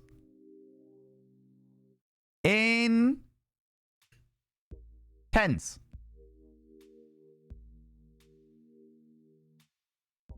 What? Robert suddenly hurls a rock at a stop sign. The ding echoes through the empty parking lot. That felt good. He presses a stone into my free hand. Now you try. I don't know. Oh. With feeling. I look at the rock in my hand, and I look at the stop sign. Back at the rock. Back at the stop sign. I know what has to be done. Whiskey and red wine hangover. Red wine hangovers in general are the absolute fucking worst. Although saying that, white wine used to cure all of my hangovers, so maybe Zinfandel is all right. Maybe that's a good one to end on, you know? Gonna end up arrested? Probably. However, what I will say, if we're thinking about the long game here, all right, friends, think about the long game. If I get arrested, my daughter will probably respect me more.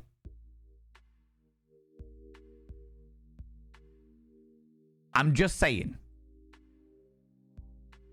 She's a little bit of an anarchist. She will probably respect me more.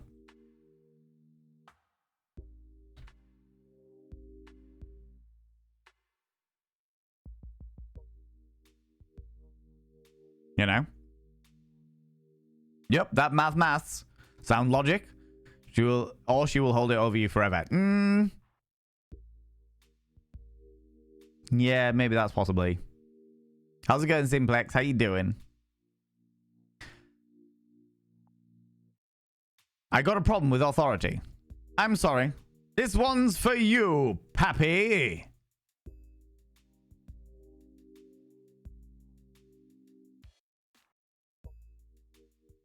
If we're gonna go in, let's go all in.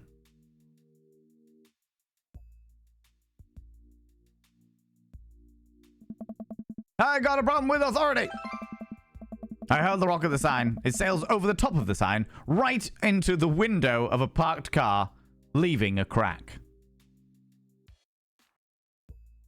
Oh, ad time? No worries. We'll pop over here momentarily.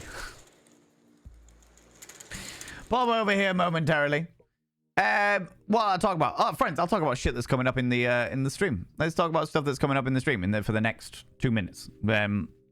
Friends, don't forget that tomorrow, the 29th of February, our merch sale ends. We have 14% off on our merch sale for the entirety of February. But as it's being a leap year, the entirety of February ends tomorrow, the 29th of February. There's 14% off. If you would like to check some stuff out, you're more than welcome to. The next Mythical Mondays is up on the March the 18th. We were going to be doing the Mythical Mondays. So for those people that don't know, Mythical Mondays is where we deep dive into the myths and legends of ye olde times, all the monsters and stuff that I fucking love because I'm a little goth inside. We've done vampires, we've done zombies, we've done Curse of the Mummy, we've done witches, we've done the Succubus for February. We did Succubus, which was really fucking interesting. And we were going to be doing werewolves for March. However, we were informed that it's actually St. Patrick's Day on the March the 17th, which I completely forget about every single fucking year. And so for March the 18th, it was voted for by the community that we postpone our werewolves and do leprechauns. So we're going to be deep diving into the origin of leprechauns and all of their positive and negative myths, because there are a lot of negative ones around the leprechauns. So yeah, March the 18th, that's happening. The next movie night in the Discord is March the 24th. We'll be doing 7 p.m. GMT on March 24th. We will be watching Flight of Dragons in the Discord. You don't have to have a camera, don't have to have your microphone. Just come and join us. Come and have a good time. Get involved. Thank you very much, Nibrin, for throwing that out there. And thank you very much for throwing the Discord out there as well. I appreciate that. And also on April the 7th, That's the 7th of April. It is my partnerversary. It is my 2nd year being a Twitch partner. So we are going to have a bit of a party. A bit of a party, which means I will be getting dares from the community. We will be having a couple of drinks. I don't normally drink on stream, but I will happily drink on the parties. And things will get pretty fucking chaotic, to say the least. Forgot St. Patrick's Day. What kind of Irish are you? To be fair, Authenticator, I'm not religious. I forget all of the holy days. I genuinely, it's just like, all right, whatever. Whatever. 9 times out of 10, I forget my own birthday. Never mind any of the religious days. So, yeah, you know. But yeah, so those are the parties. Those are the things we'll be doing over the next month or so. And yeah, if people are wondering when these things are happening and what have you, in the announcement section of the Discord is where you find my schedule. It gives you my standard schedule of what we're doing Monday, Tuesday, Wednesday, and any extra streams in there. And then upcoming streams or events, I put up in there as well. So for any like one-off things that we're doing, I add them into the upcoming streams and events. And every single time I do an update, I clear all of the reactions so that people are able to know whether they've seen the latest update or not. You know? Yeah, now. Okay. All good. All fine, dandy. All grand. Let's get back to Red Flag Robert, shall we? Does anyone know, once you're out of a Prime sub on a channel, do you have to wait the month to be up before you change your person? Yes, yeah, you do, yeah. You have to, so once you've given your Prime sub out to any channel, which is very kind of you, so I hope that you gave it to somebody you enjoy, and once that month is up, you can then move it over to somebody else. You can't change it midway through, because it's basically Amazon giving free money to a subscriber, to a Twitch channel.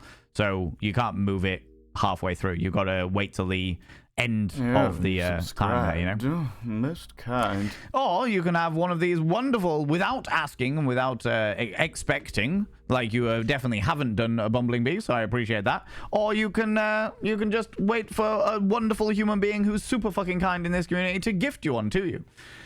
Like our wonderful Eris Ptolemy there. Eris Ptolemy, thank you very much for giving that sub to Bumbling Bee. We might be able to squeeze another one on here.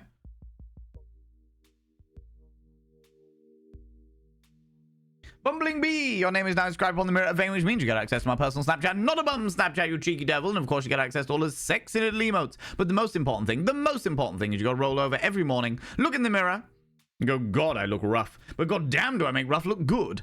Ooh, sexy, ooh, yes, meow, you know? You know, you cheeky devil, you. Thank you very much, Eris, for that. I appreciate that. I appreciate that. I hurl the rock at the sign. It sails over the stop sign, right into the window of a parked car, leaving a crack. Really? Dude, run! God, not running. I leap up and dart into the nearest alleyway, wine in hand. I can hear Robert's footsteps behind me. Oh, now we're in an alleyway.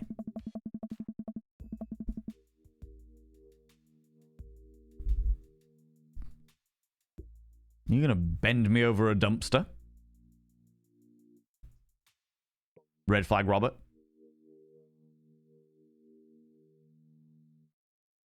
Always check what is downrange. 100% Soren Lane. How you doing, Soren Lane? How's it going? Not the alley, exactly, right? Trigger warning. Oh, definitely not Bumbling Bee. There is none of that here. None of that Bumbling Bee. Not under any. This game is not a game that has any of the any trigger warnings like that at all. Just to cure anybody's fears or worries or anything like that. Everything in this game is completely consensual. It's very inclusive. It's very understanding. It's all very thingy. The people that recommended this game to me would not have done so. Like wouldn't even play games that have that kind of stuff in there. So just as much as I will insinuate consensual sweet lovemakings, yeah, I wouldn't. That is one of the few types of game that I won't play on stream ever. You know. After I'm sure I'm far enough away from the cracked window that I am no longer culpable for this heinous crime, I stop to catch my breath. Maybe we should strike rock throwing from the to-do list. Agreed. Suddenly, my stomach growls. Oh man, I am starving. Oh. Let's get pizza.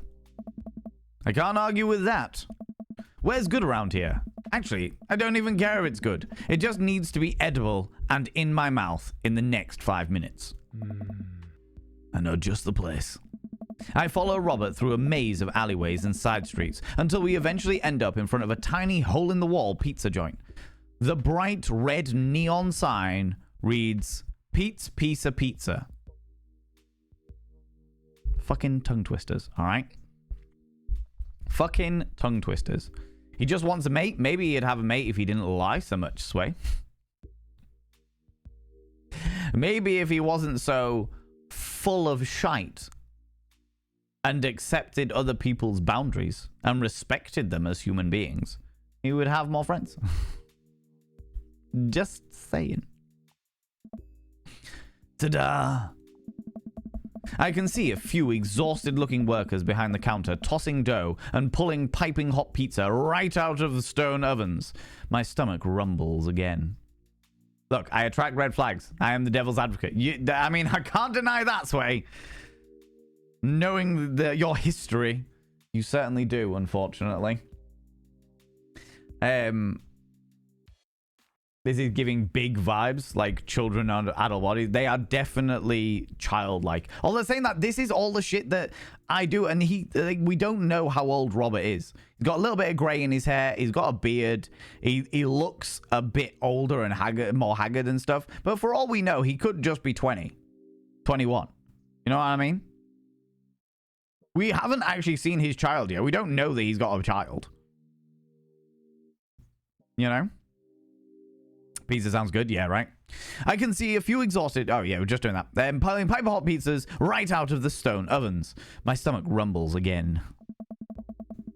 We go to the counter and get ready to order.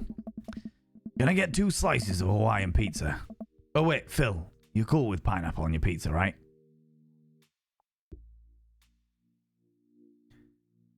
Oh. The great question of the ages, friends. Pineapple on pizza. Of course. Ew. No. The choice is yours. The choice is yours. Pineapple on pizza. Now, I know full well that I don't really care about what the answer is. I am not really bothered about the answer for it, you know? Literally have a tattoo of a Hawaiian pizza. Oh my lordy, really? Yes to the pineapple. It's fine, cowards. Literally have a... Oh my god. Robert strikes me of having a sweet tooth. I can only vote once. You can only vote once. That is I have taken off all additional votes. The battle lines are drawn for the pizza wars, right? That is the ultimate one. We have... I feel like he's going to respect me more if I say no. But I'll do whatever. Like, I have no interest in actually dating this red flag of a human being. I would have enjoyed. Of course, 74% of you say of course.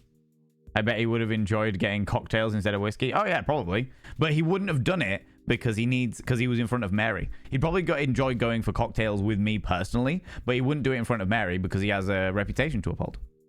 Of course. You people and your pineapple on pizza. I would personally say no pineapple on pizza. I have to say. Pineapple on pizza is not my bag, you know? Let me turn my little light up a little bit because it's getting a wee bit dark.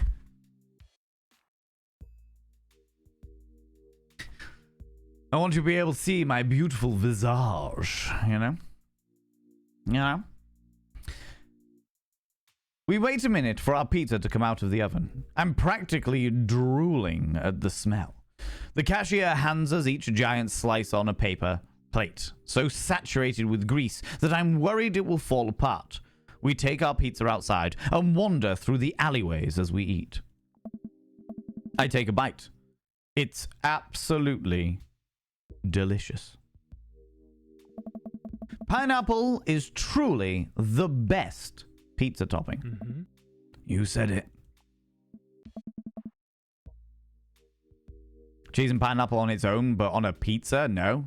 I mean, to be fair, Bumblebee, we were talking earlier, I will take tomatoes in every form apart from their natural one, you know? Pineapple on pizza? Very well, then. Pineapple is a beginner's problem. I once got phoned back by the store owner for ordering anchovies on my vegetarian pizza. It's like, you can't. Are you sure? Anchovies are not vegetarian. And it's like, just because I'm having a vegetarian pizza doesn't mean that I am a vegetarian. Just it's all good. It's all right. I suppose it's better that they called you back and let you know about it rather than like just went with it if you were a vegetarian. Do you know what I mean? I suppose that it's better that way around than the alternative, you know? Love pineapple, not a big fan of it in pizza. I just don't like pineapple in general, you know? Hangover dream right there. Pineapple pizza.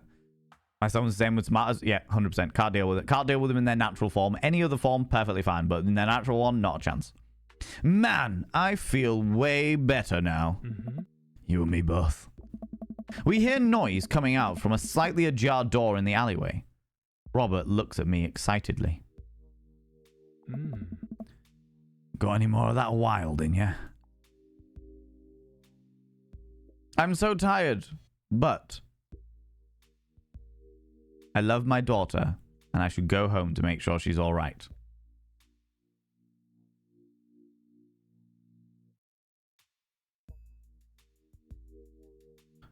Curiosity is definitely... I'm not going to go for You Betcha, because this guy can... fucking...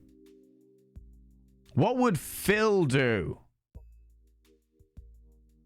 I feel like Phil would... Phil's going with me. It's the curiosity. It's like, I'm so tired, but I am intrigued by what you have in mind. I like raw carrots, but hate them cooked. The only way for pineapple is good is for pizza. If it's fresh pineapple, not canned. I would not know. I would not know. Has Red Flag Robert turned Red Flag Van? Oh God, no. But curiosity is the curiosity killed the cat, and as we have all seen, I am wearing a lot of cats on my shirt. All right. So tired, but my dad's stamina is waning, but I'm game for more. Phil is his daughter's dad too. Yeah, exactly. Robert and I slide the door open and peek inside. It's completely dark except for some flickering lights. We slowly creep forward, cautious not to be heard or seen. We're going to get arrested. We're going to get arrested. We're going to get arrested. I find that pineapple on pizza is best if the pineapple is grilled first. Caramelized pineapple. Ah, okay. Again, it's not something that I've ever really done, but interesting. Shh. Don't shush me so loud. Shh. We come to the end of the hallway and find ourselves standing in front of a movie screen. Oh, this suddenly makes sense. Did we really just sneak into a movie theater like a couple of teenagers? No talking during the movie. We look into the audience and are surprised to find it's almost completely empty, save for a row of a few teenagers in the front. They look annoyed when they notice us. Robert starts making his way to the very back of the theater, and I follow him. We settle in with our wines and try to make sense of this movie. It's a romantic comedy, I think. A young man is frantically trying to get through New York to find the woman that he finally realized that he's in love with. Kiss already! There's nobody to kiss yet. You want him to kiss the taxi driver? Hell yeah. The kids down the way notice us heckling. One of them speaks up. Hey man, fucking hell, keep it down, dickhead. Oh damn. That's Ernest Hemingway. It's Hugo's kid. Ernest. Hey Ernest. I know you. It's me, your neighbor. Hi. Ernest turns back around, embarrassed. I turn back to Robert. He kissed anyone yet? Turns out that yes, he did kiss someone. He made his way out to a tiny island near New York to profess his love for a woman who for some reason he knew would be there. She tells him that they hit the jackpot. He said that they had, but I think there was some subtext I'm missing here. Boo! Love is dead! Shut up, it's fucking beautiful. No, you shut up. Ernest grumbles. The credits start to roll. I stand up. Robert immediately pulls me back down. Theatre sex, theatre sex, theatre sex. Drunk dadding, 100%. Isn't it like really late? I don't know. All we know is that when we went out, the sun was already down. And we don't know how long we were at the bars. Because we only really had a shot in each of them. So, yeah. Don't know. How's it going, Oisky Boisky? How you doing? Hundreds of people worked very hard to make this film happen, and you're going to sit here and appreciate them. Oh. Okay. Look at that. Elizabeth Shelton. She worked really hard. I bet she did lots of good wardrobe design. Thank you, Elizabeth Shelton, for this beautiful film-going experience. And Peter Anders, catering. Fed a bunch of people so that they could have the energy to do their jobs. What a guy. We let the credits roll, while Robert individually thanks every member of the crew. Once it's finally over, he makes sure no animals were harmed in the making of this film. We leave the movie theater. We stumble into the theater parking lot, polishing off the rest of our wine. Hey assholes! Out of nowhere, a rock flies through the air and hits me on the knee. My knee! Oh, what the hell? Ernest and his friends stand in the alleyway, blocking our exit. Huh? What do you guys want? How'd you guys throw a rock at my knee? This is my good knee. My orthopedist is gonna be pissed. Ernest tosses another rock up and down in his hands. What's wrong with this kid? Fucking hell, mate. You ruined my theatre-going experience. Now you have to pay. Oh? Well. Don't have any cash on me right now, like. Movies got really expensive. Ernest hooks another rock at my other knee. I'm able to jump out of the way, but it didn't properly stretch before the physical activity. I'm probably going to feel super sore in the morning. We ruined it for you. That movie was pretty crappy in the first place. Hey, you take that back. It was a fucking beautiful love story with real genuine acting, you dick. I'm adding colloquialisms for realism, alright? I like that everyone appreciates art so much, right? You call that good acting? What classicist mainstream slop have you been served in your entire life? What? Huh? Have you ever seen any Michael Powell? A Matter of Life and Death, 1946, easily the toughest 5 minutes of love you'll ever witness. Listen, man. How dare you? No. You listen. That popcorn-ass drivel, the mass media is shoving down your throat, will only make you dumber and sadder. You, of all people, should strive for a higher standard in the art you consume. Your name is Ernest. Your name is Ernest Hemingway, for Christ's sake. Oh no, now you've fucking gone and done it, mate. Ernest rushes Robert, screaming like a banshee. Ah! I dive between Ernest and Robert, trying to stop the kid. He lunges forward, kicking me as hard as he can in the knee. Fuck my knee! Robert gets in between Ernest and myself. It's as if he's seeing red. Fuck, my fucking knee hurts. Excuse me, friend. All right, buddy. Talk like a punk, get hit like a punk. This is escalated, friends. This is fucking escalated.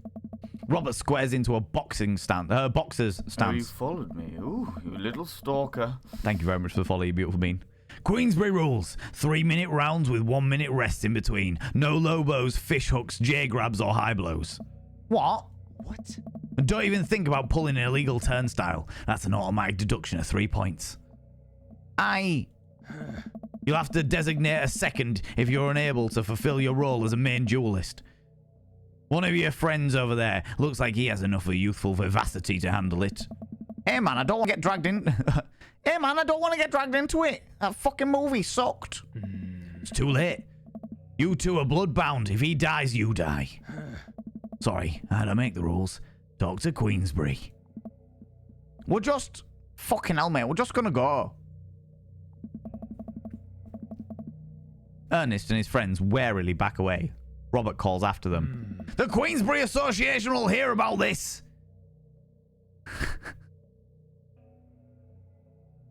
Robert, those are kids. Oh, yeah. That was definitely what sprang into my mind. These are school children you're threatening to batter. Was in Manchester, innit, mate? Fucking hell. Yeah, definitely, Pachinko. Definitely. I love him. Of course you do, Sway. Of course you do. Love the dialogue so much. It's very, very well written. It is very well written. It has to be said. And consume better content. Once the teens are safely out of earshot, Robert turns to me. Were you actually about to fight that kid? Are you kidding me? I would never hit a child.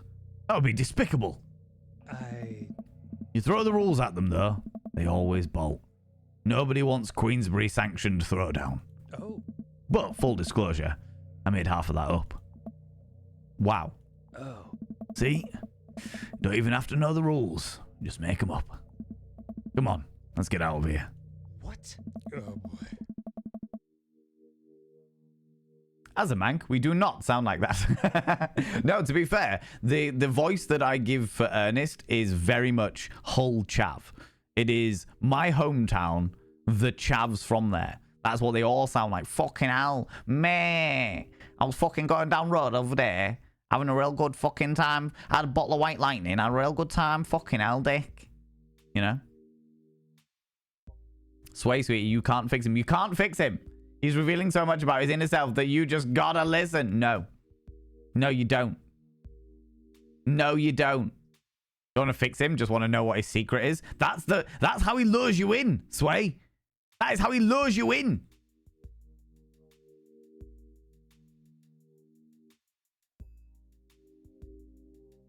Robert and I cool down a bit as we walk back to the neighborhood.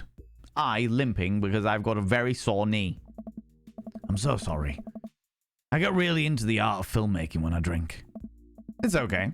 I think it's cool how much you like movies. To be honest, I don't know a lot about them myself. Buddy, I got so much to show you. You ever seen any Sam Fuller? I haven't. Fuller is cash. Thanks for defending my honor. Thanks for the dinner and movie. Thanks for the adventure. Adventure is all I got, buddy. Robert throws an arm around my shoulder. We drunkenly belt out tunes all the way back. We finally get to his doorstep. This was an interesting night. I liked it. A smile forms on his cheeks. A rare sight. Let's hang again soon, yeah? Yeah. I linger there for a second, swaying drunkenly in the night breeze. Robert claps me on the shoulder. Oh boy. Night, bud. Robert heads back inside and I stumble my way back home. Is that the nickname for his beep boop? Maybe. Maybe.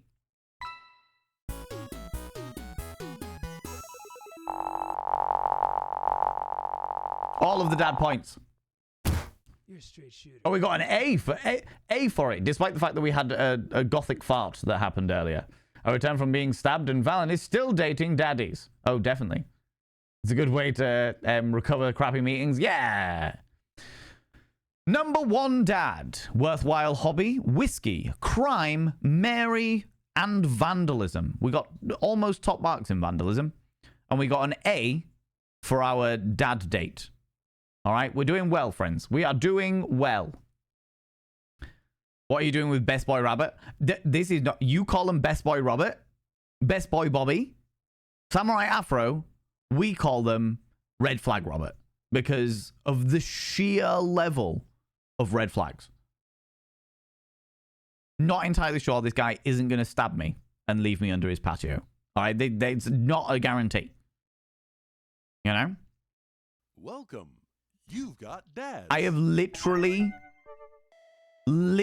just got an achievement or an award towards an achievement called Knife Dad. Knife Dad. 1 out of 3. The fuck? A for effort. A for effort. I refuse to engage with your prejudice. All of the red flags. Ignored all of my boundaries. Ooh, little stalker. Ignored all of my boundaries. Didn't care for my opinion until it suited him. Helped me have vandalism. All of the red flags. Compulsive liar. Slightly narcissistic. Slightly less narcissistic now we're getting to know about him a bit. But still. Stab you with his dick. I mean, he had the opportunity at one stage, to be fair. Dad book. Hey, dude, I got the runs. Thanks. Oh, I've got just the thing. I'll head to the store and grab you a really chunky milkshake, cherry licorice, and a book of word jumbles that I find help in strenuous times such as these. What? Wouldn't that make it worse? Oh, it's not for the diarrhea. Milkshakes are just comforting. Wait. Why are we talking about this? By I've got the runs, I mean I feel like running. Want to come with me to the gym?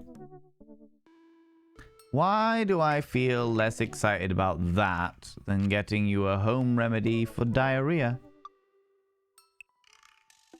That isn't what it means, Craig! Right? Knife Daddy Sazzle? 100%. 3 out of 3 and you get stabbed by Knife Dad. Bad stabbing with knife. There's different endings, Astra. Different endings. If it's a bad ending, then you get stabbed and left under the patio. If it's a good ending, then you get stabbed with his dick. Let's run with Craig. What? With me being so hungover? Craig, you can't just assume people know what you mean. I know, right? Come on, man. It'll be fun. You know what? Sure. When are we doing this? There's 30 more minutes left in this Meat Hell Marathon. I'm outside right now. I'm warming up. Okay, okay. At least let me see if Betty gets away from the wolves in time to get her sopressata wrapped cheesecake out of the oven. What the fuck is going on? Oh god. What the fuck is this? More mini-games? Stella, Brent, Joseph, Craig, Phil, Susie, Tucker, and Aaron. The gym just installed these new virtual jogging treadmills. We'll feel like we're running outdoors. Okay. You can see the other runners on your screen too. Let's try and check it out. Oh, let's try it out together. Other runners. Will I be able to keep up? Your knee hurts. Exactly. My knee hurts. I'm hanging out my arsehole. I've got injuries. My knee throdontist or whatever the knee doctor is called is going to be really pissed with me doing all of this when I'm several whiskeys and a bottle of wine deep and dehydrated as fuck and have been in fights with youths who have thrown rocks at me. Do you know what I mean? 0 BPM, you're dead. I am dead. That is it. 0 BPM. It's like Wii Fit. Yeah, it definitely looks like Wii Fit. Don't worry, we're here to cheer each other on. I'll be right there with you. Nice. Just get the rhythm going. Keep your heart rate up, but don't overexert yourself. You'll do great. Run that dad. Oh. Oh, okay. Oh, now I understand. Okay, we're running. We're running in the back of my bald head. Oh, we got big dick energy. Big dick energy. Come on, get that big dick energy. Oh, we've splooged. Let's work up our lube. Work up our lube action. Okay, we're going. Get that. Get that BPM going. Oh, work that lube. We are. All of the lube is going. We're doing all right. We're doing okay. Get some more big dick energy. Where is it? Hold on. Okay, we're running down. Keep going. BPMs. We can't do the things. We've got to just do running. Come on. Yes, all of the big dick energy. I'm waving. I've got such big dick energy. Oh, okay. All right, we're good. It's all right. We're running normally. It's okay. We've got the Wii Fit. And not the Wii that most people would associate. All right, BPM, big PP man. Yes, it's big penis man. That's me, despite the fact that I have no penis, because I am a different type of dad. Okay, we're going. It's all right. We're going. It's fine. It's all right. Big penis metaphorically. That's what BPM stands for. All right. Oh, yes. Get that. Work it. Work it like you've never worked it before. Okay. No, we're back to more lubrication. Running along the side of the beach. Apparently, that's all fine and dandy. We're coming up the inside lane. I'm sure that Craig would love me coming up his inside lane. Not gonna lie to you. Oh, look, butt plug trees. All of the butt plug trees are ahead of us, but be careful, friends. They don't seem to have flared bases, so make sure that you are okay, it's all right. Where are we going this time? We are going to push down towards lubrication fountains. Oh, look, it's the lube falls. The lube falls for all of it. We've got all the big dick energy. Yeah, we're going to power through this big dick energy. Oh, no, it's all right. It's okay. It's fine. We're going to push along into the nice set of trees that are a little bit spiky for any kind of butt plug scenario. Hey, look, a strange person has stopped and waved at us. What an unusual, peculiar individual. Why would they do that to themselves? It's perfectly all right. It's fine. We've got a nice seaside view. Perfect place where one person would massage another person, preferably on the inner thigh. And we are moving along. Okay, we near the big dick energy. Oh, okay, people, we've got a race. We've got a race against this guy in the red top. Who do they think they are? Yeah, oh, there. Yeah, that's right. We're waving. We're waving. Don't you wave at me, Craig, you cheeky little devil. No, it's all right. It's okay. We're pushing along. It's fine. I'm ahead of Craig. For the first time. No, he's just taking the piss. He's actually slowing down in order to make me feel good about myself because I'm hanging out my asshole and I've got an extremely sore knee after having fights with youths behind a theater in an alleyway. Yes. Oh, run. Oh, I finished. Look at me. 303. And I got it. I thought that said hot to thought for a second there and was about to have a momentary issue, but it's okay. It's all right. We are hot to trot. All right. Despite our extremely dehydrated, excessive amounts of genuine knee-based issues, it turns out that we are real good at getting hot and sweaty with Jim. You know? What kind of run is this? My kind of run.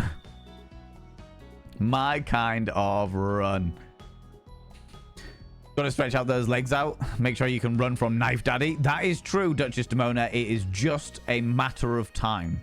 We are actually... This is all training from running away from Knife Daddy.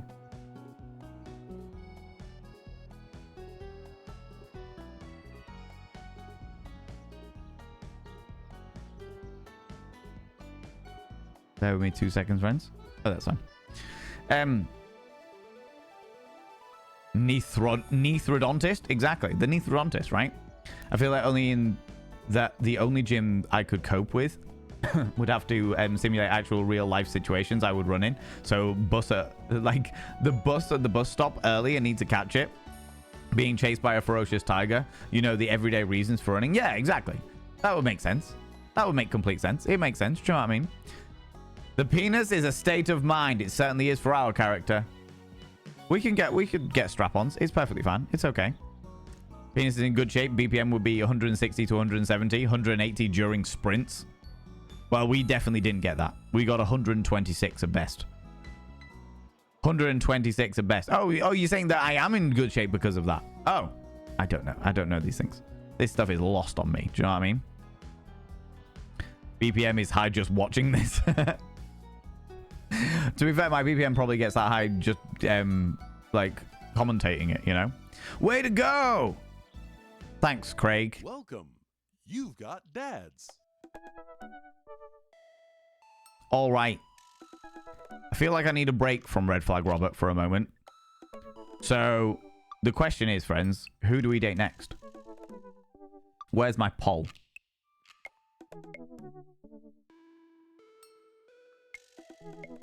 Where's my poll? New poll! Next date. Who have we got? What are we thinking, friends? What are we thinking? Who are people feeling? I've got 5 slots. I will take the first 5 names that people are thinking. Do you want Craig? Craig.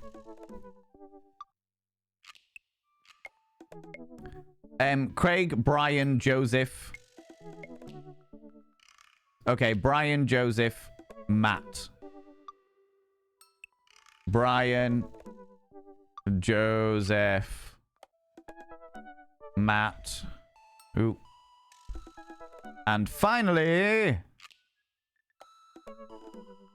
Ernest Stad, Hugo. Start the poll. Who should we date next, friends? Who should we date next? We have Craig, our sporty dad. We have Brian, Yorkshire trying to one-up everybody dad. The ginger bear himself. We have Joseph, little too good to be true, possibly has a dark secret dad. We have Matt, our wonderful coffee dad that seems a little too slick and to enjoy life to the absolute fullest.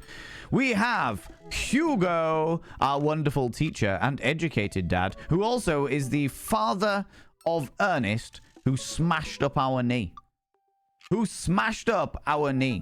Craig, Brian, Joseph, Matt, or Hugo. The choice is yours. Dun dun dun dun dun dun dun dun dun dun dun dun dun dun dun dun dun dun dun. The choice is Matt. 35% of you said Matt, 24% said Brian, 18% of Hugo, and then 12 each for Craig and Joseph. All right, we're going to go with cool coffee dad Matt. Ooh. Matt, you happy-go-lucky scamp of an individual. Let's see what Matt's all about. Matt Seller. Avid music enthusiast, passionate coffee drinker. You can also... Oh, it's Matt. Avid music enthusiast, passionate coffee drinker. You can find me most days selling bean juice over at the Coffee Spoon or hanging out at the park with my amazing daughter. Hit me up about 80s no-wave music. On Friday night, you're most likely to find my perfect cold brew setup, one drip at a time, baby. If you had one thing to take with you onto a desert island, what would it be? Find tunes to pass the days away. What are your turn-ons? Multi-instrumentalism. I can play the kazoo and the tambourine at the same time. I am fucking game. What do you want to be when you grow up? A barista, weirdly enough. What's your favorite movie genre? Shit with subtitles. What's your ideal date? We go to the animal shelter and seriously consider adopting a cat. Oh, commitment straight away, eh, Matt? What do you never leave home without? My headphones.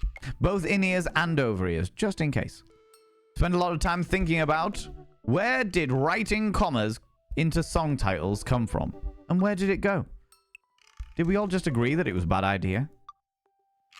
Well, that is our next date. Message, dear Matt. I navigate to Matt's dad book page and type out a message. Hey man, great getting to see you at the BBQ. We should definitely hang out soon. You free later? A minute or two later, I hear a ding and see Matt's response. Hey dude, I'd be so down for that. I'm actually catching a show tonight at the Soundgarden. Sounds like a cool show. Want to come out? I think for a moment. What's a Soundgarden? It's a concert venue, but also a band that a lot of people listened to back in the back when it was cool to have soul patches. I feel well and truly offended. You attack me, Matt. You attack me. You break the fourth wall and attack me personally as a human being. For I have the soul patch. The fucking scandal of this game. Developers, I know that you were watching me. You gets called the fuck out. All right. Let's not forget that Hugo is our child's teacher. That is also true. That is also true. Do you have to date them multiple times to further their romances, or does the game stop after a couple of in-game dates? I think, from what I've seen on Dad Book, each of these people has like 3 hearts next to them. So I don't know whether it just, you get to the 3rd heart of each one and that's it. I honestly have got no idea. Matt gives Lenny Kravitz vibes. Yeah, I can see that. Could see that. Matt knows his audience, apparently, right? Soundgarden is so good, though. The fuck do you mean? They were only good in the 90s. I hope he has one, too. Yeah. Little soul patch. It's great. You know? Oh, man. I haven't been to a real concert since Amanda was born. Am I ready for this? While I'm thinking, another message pops up on the screen. Pup is playing tonight. Cool little indie band, pop punk. Cool little indie pop punk rock band out of Canada. Should be a fun one. I log off Dad Book and think for a second. Wait, when was the last time I went to a concert? There was another message that popped up there. There was another message from Matt that we just absolutely noped out of, apparently. I would imagine that was a game design that something popped up and we missed it. So when we get to the concert tonight, something is going to be there that Matt has warned us about, but we completely fucking missed it. That is definitely going to happen. All right. I take offense to that too. I enjoyed Soundgarden. I log off Dad Book and think for a second. Wait, when was the last time I went to a concert? I mentally track back decades through memories of denim jean jackets and moral panic over teenagers turning to the occult. Most kind. Hello cutie pie, how are you?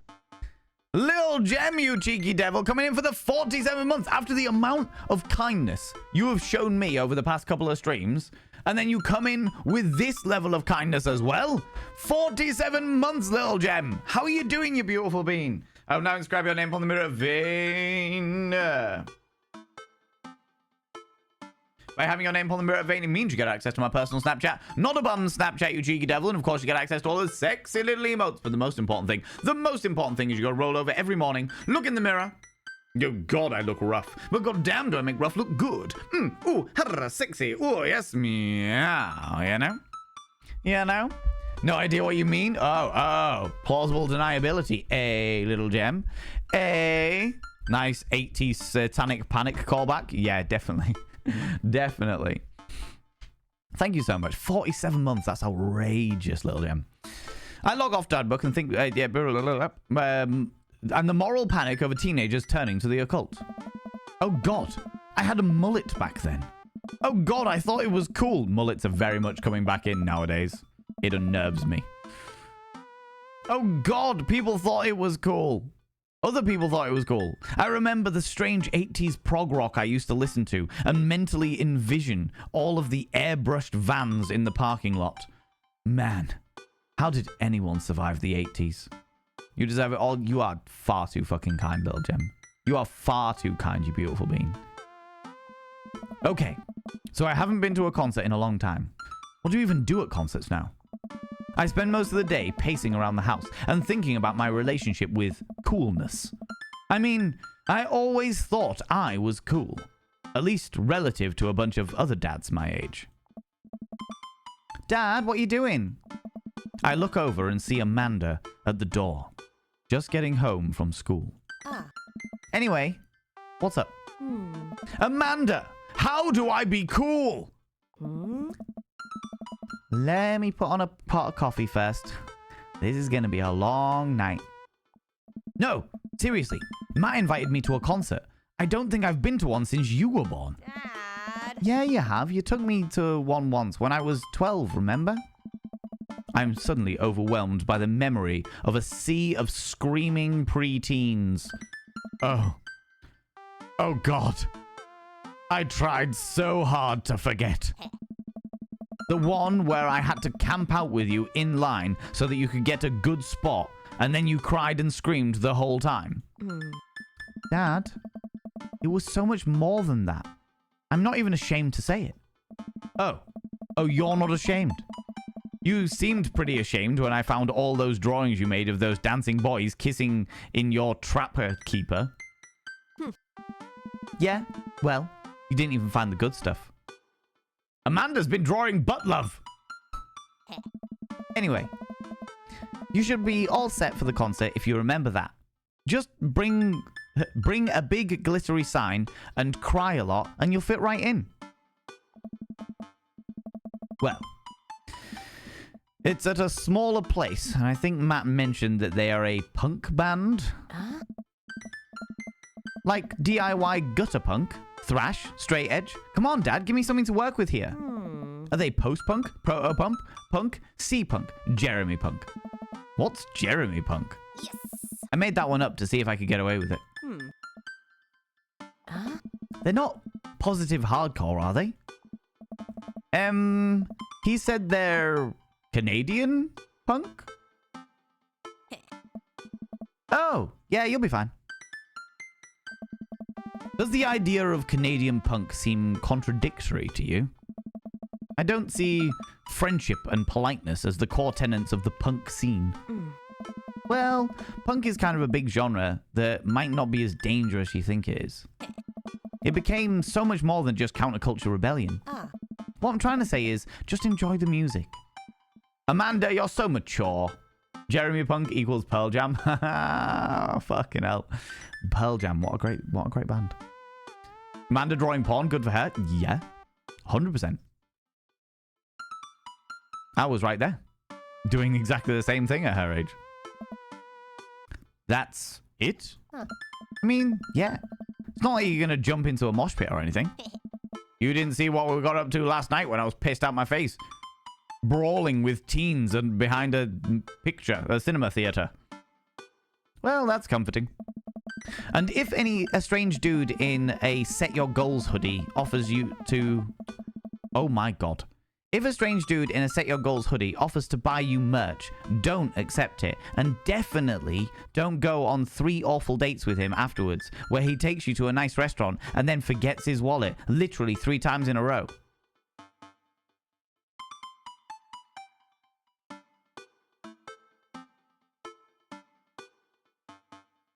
Amanda, have you been having dates without my knowledge? Good for you, girl. But you can tell me anything. I just want to make sure you're safe. All right? What? Never mind. Just have a blast tonight. Amanda! Off being wooed. Is that a movie? Maybe. There are a lot of movie references in here, and a lot of movie references I do not get. So, you know. However, friends, that is where we're going to leave it. Just before our rock concert. All right? So, that's where we're going to leave it today. All right, you cheeky devils? For I got some stuff I need to do. Let's give it a cheeky little save. Make sure it's all saved and what have yous.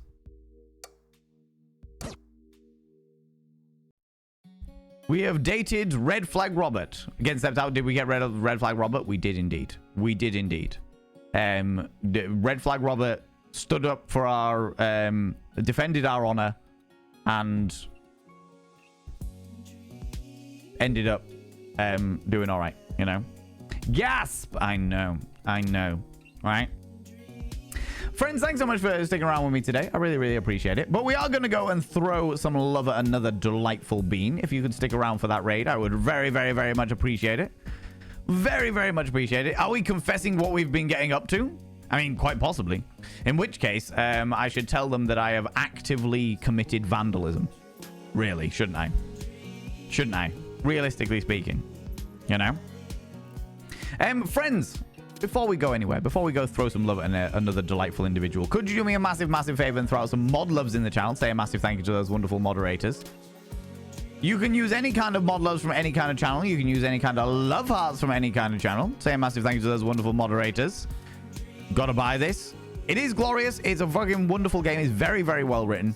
And from everything that I have seen and everything that the community have told me about this game, there isn't any like trigger warnings or anything. It's just very wholesome and fun and games and what have you. Oh, we could go raid you. We can go raid you. Yes, friends, throughout all of those wonderful mod loves, we will accept any mod loves from any channel or any love hearts from any channel. Say a massive thanks to those wonderful moderators. Moderators, thank you so much for all that you do. Thanks so much for being here. Thanks so much for all you do in and out of stream, both for me, behind the scenes in tech facilities and helping me out with other bits and pieces, and also for the community in the Discord. It means a hell of a lot to me. I really, really appreciate it. Friends, let's go and raid somebody. Let's go raid a friend. Let's go raid a chum. Let's go raid. Let me have a quick look. Yeah, we'll go raid this person. We'll go raid this person. Because we haven't raided this person in a little while.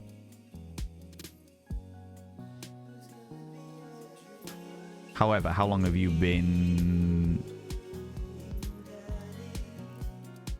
Yeah, let's do it. Let's do it. Friends, if you're a subscriber, please copy and paste the first raid message. If you are not a subscriber, please copy and paste the second raid message. That's the first bot of vein raid message for subscribers. The second bot of vein raid message for non-subscribers. We're going to go raid a good friend of mine. We're going to go raid a good friend of mine. So if you can stick around for the raid, even if it's only like 5-10 minutes, I would really, really, really appreciate it. I would really appreciate it. Friends, we're going to go raid Rebel Nay. We're going to go raid Rebel Nay. Rebel Nay is a wonderful, wonderful bean. She is a very good friend of mine. She's been studying very, very hard recently because it is her last semester in vet school. If you want to support somebody who has been unreasonably fucking wholesome, Rebel Nay is the one person that I would strongly recommend. She is literally studying to be a vet, and her entire purpose on Twitch is that she wants to be able to make enough money on Twitch to have a living so that she can give free veterinary services to animal shelters. That is literally her whole thing. She's like, I want to earn money on Twitch so I can give free vet services to animal shelters, which is just fucking wholesome as shit. All right, let's go raid Rebel Nay. Friends, thanks so much for being here. Thanks so much for the raids, the hosts, the subs, the gov subs, all the cheeky little bitties. Thanks so much for all the donations. Thanks so much for all the follows. Thanks so much for just spending your time here. It means the absolute fucking world to me. You are beautiful, you are glorious, and yeah, I really appreciate it. Let me shout out Rebel Nay. Yes, friends, go check out Rebel Nay. If you are not in the raid up here, please, please, please, please, please click on the link that I have just thrown into the chat there so we can all raid over together, because she's glorious and fantastic. I'll be back on Monday at 7 p.m. GMT. That's 7 p.m. British time, where we'll be chatting some more absolute cataclysmic levels of shite, because that's the way. I like it. Until then, friends, don't do anything I wouldn't do. Because if I wouldn't do it, he'll fucking kill you. I'll see you all later. Bye-bye-bye.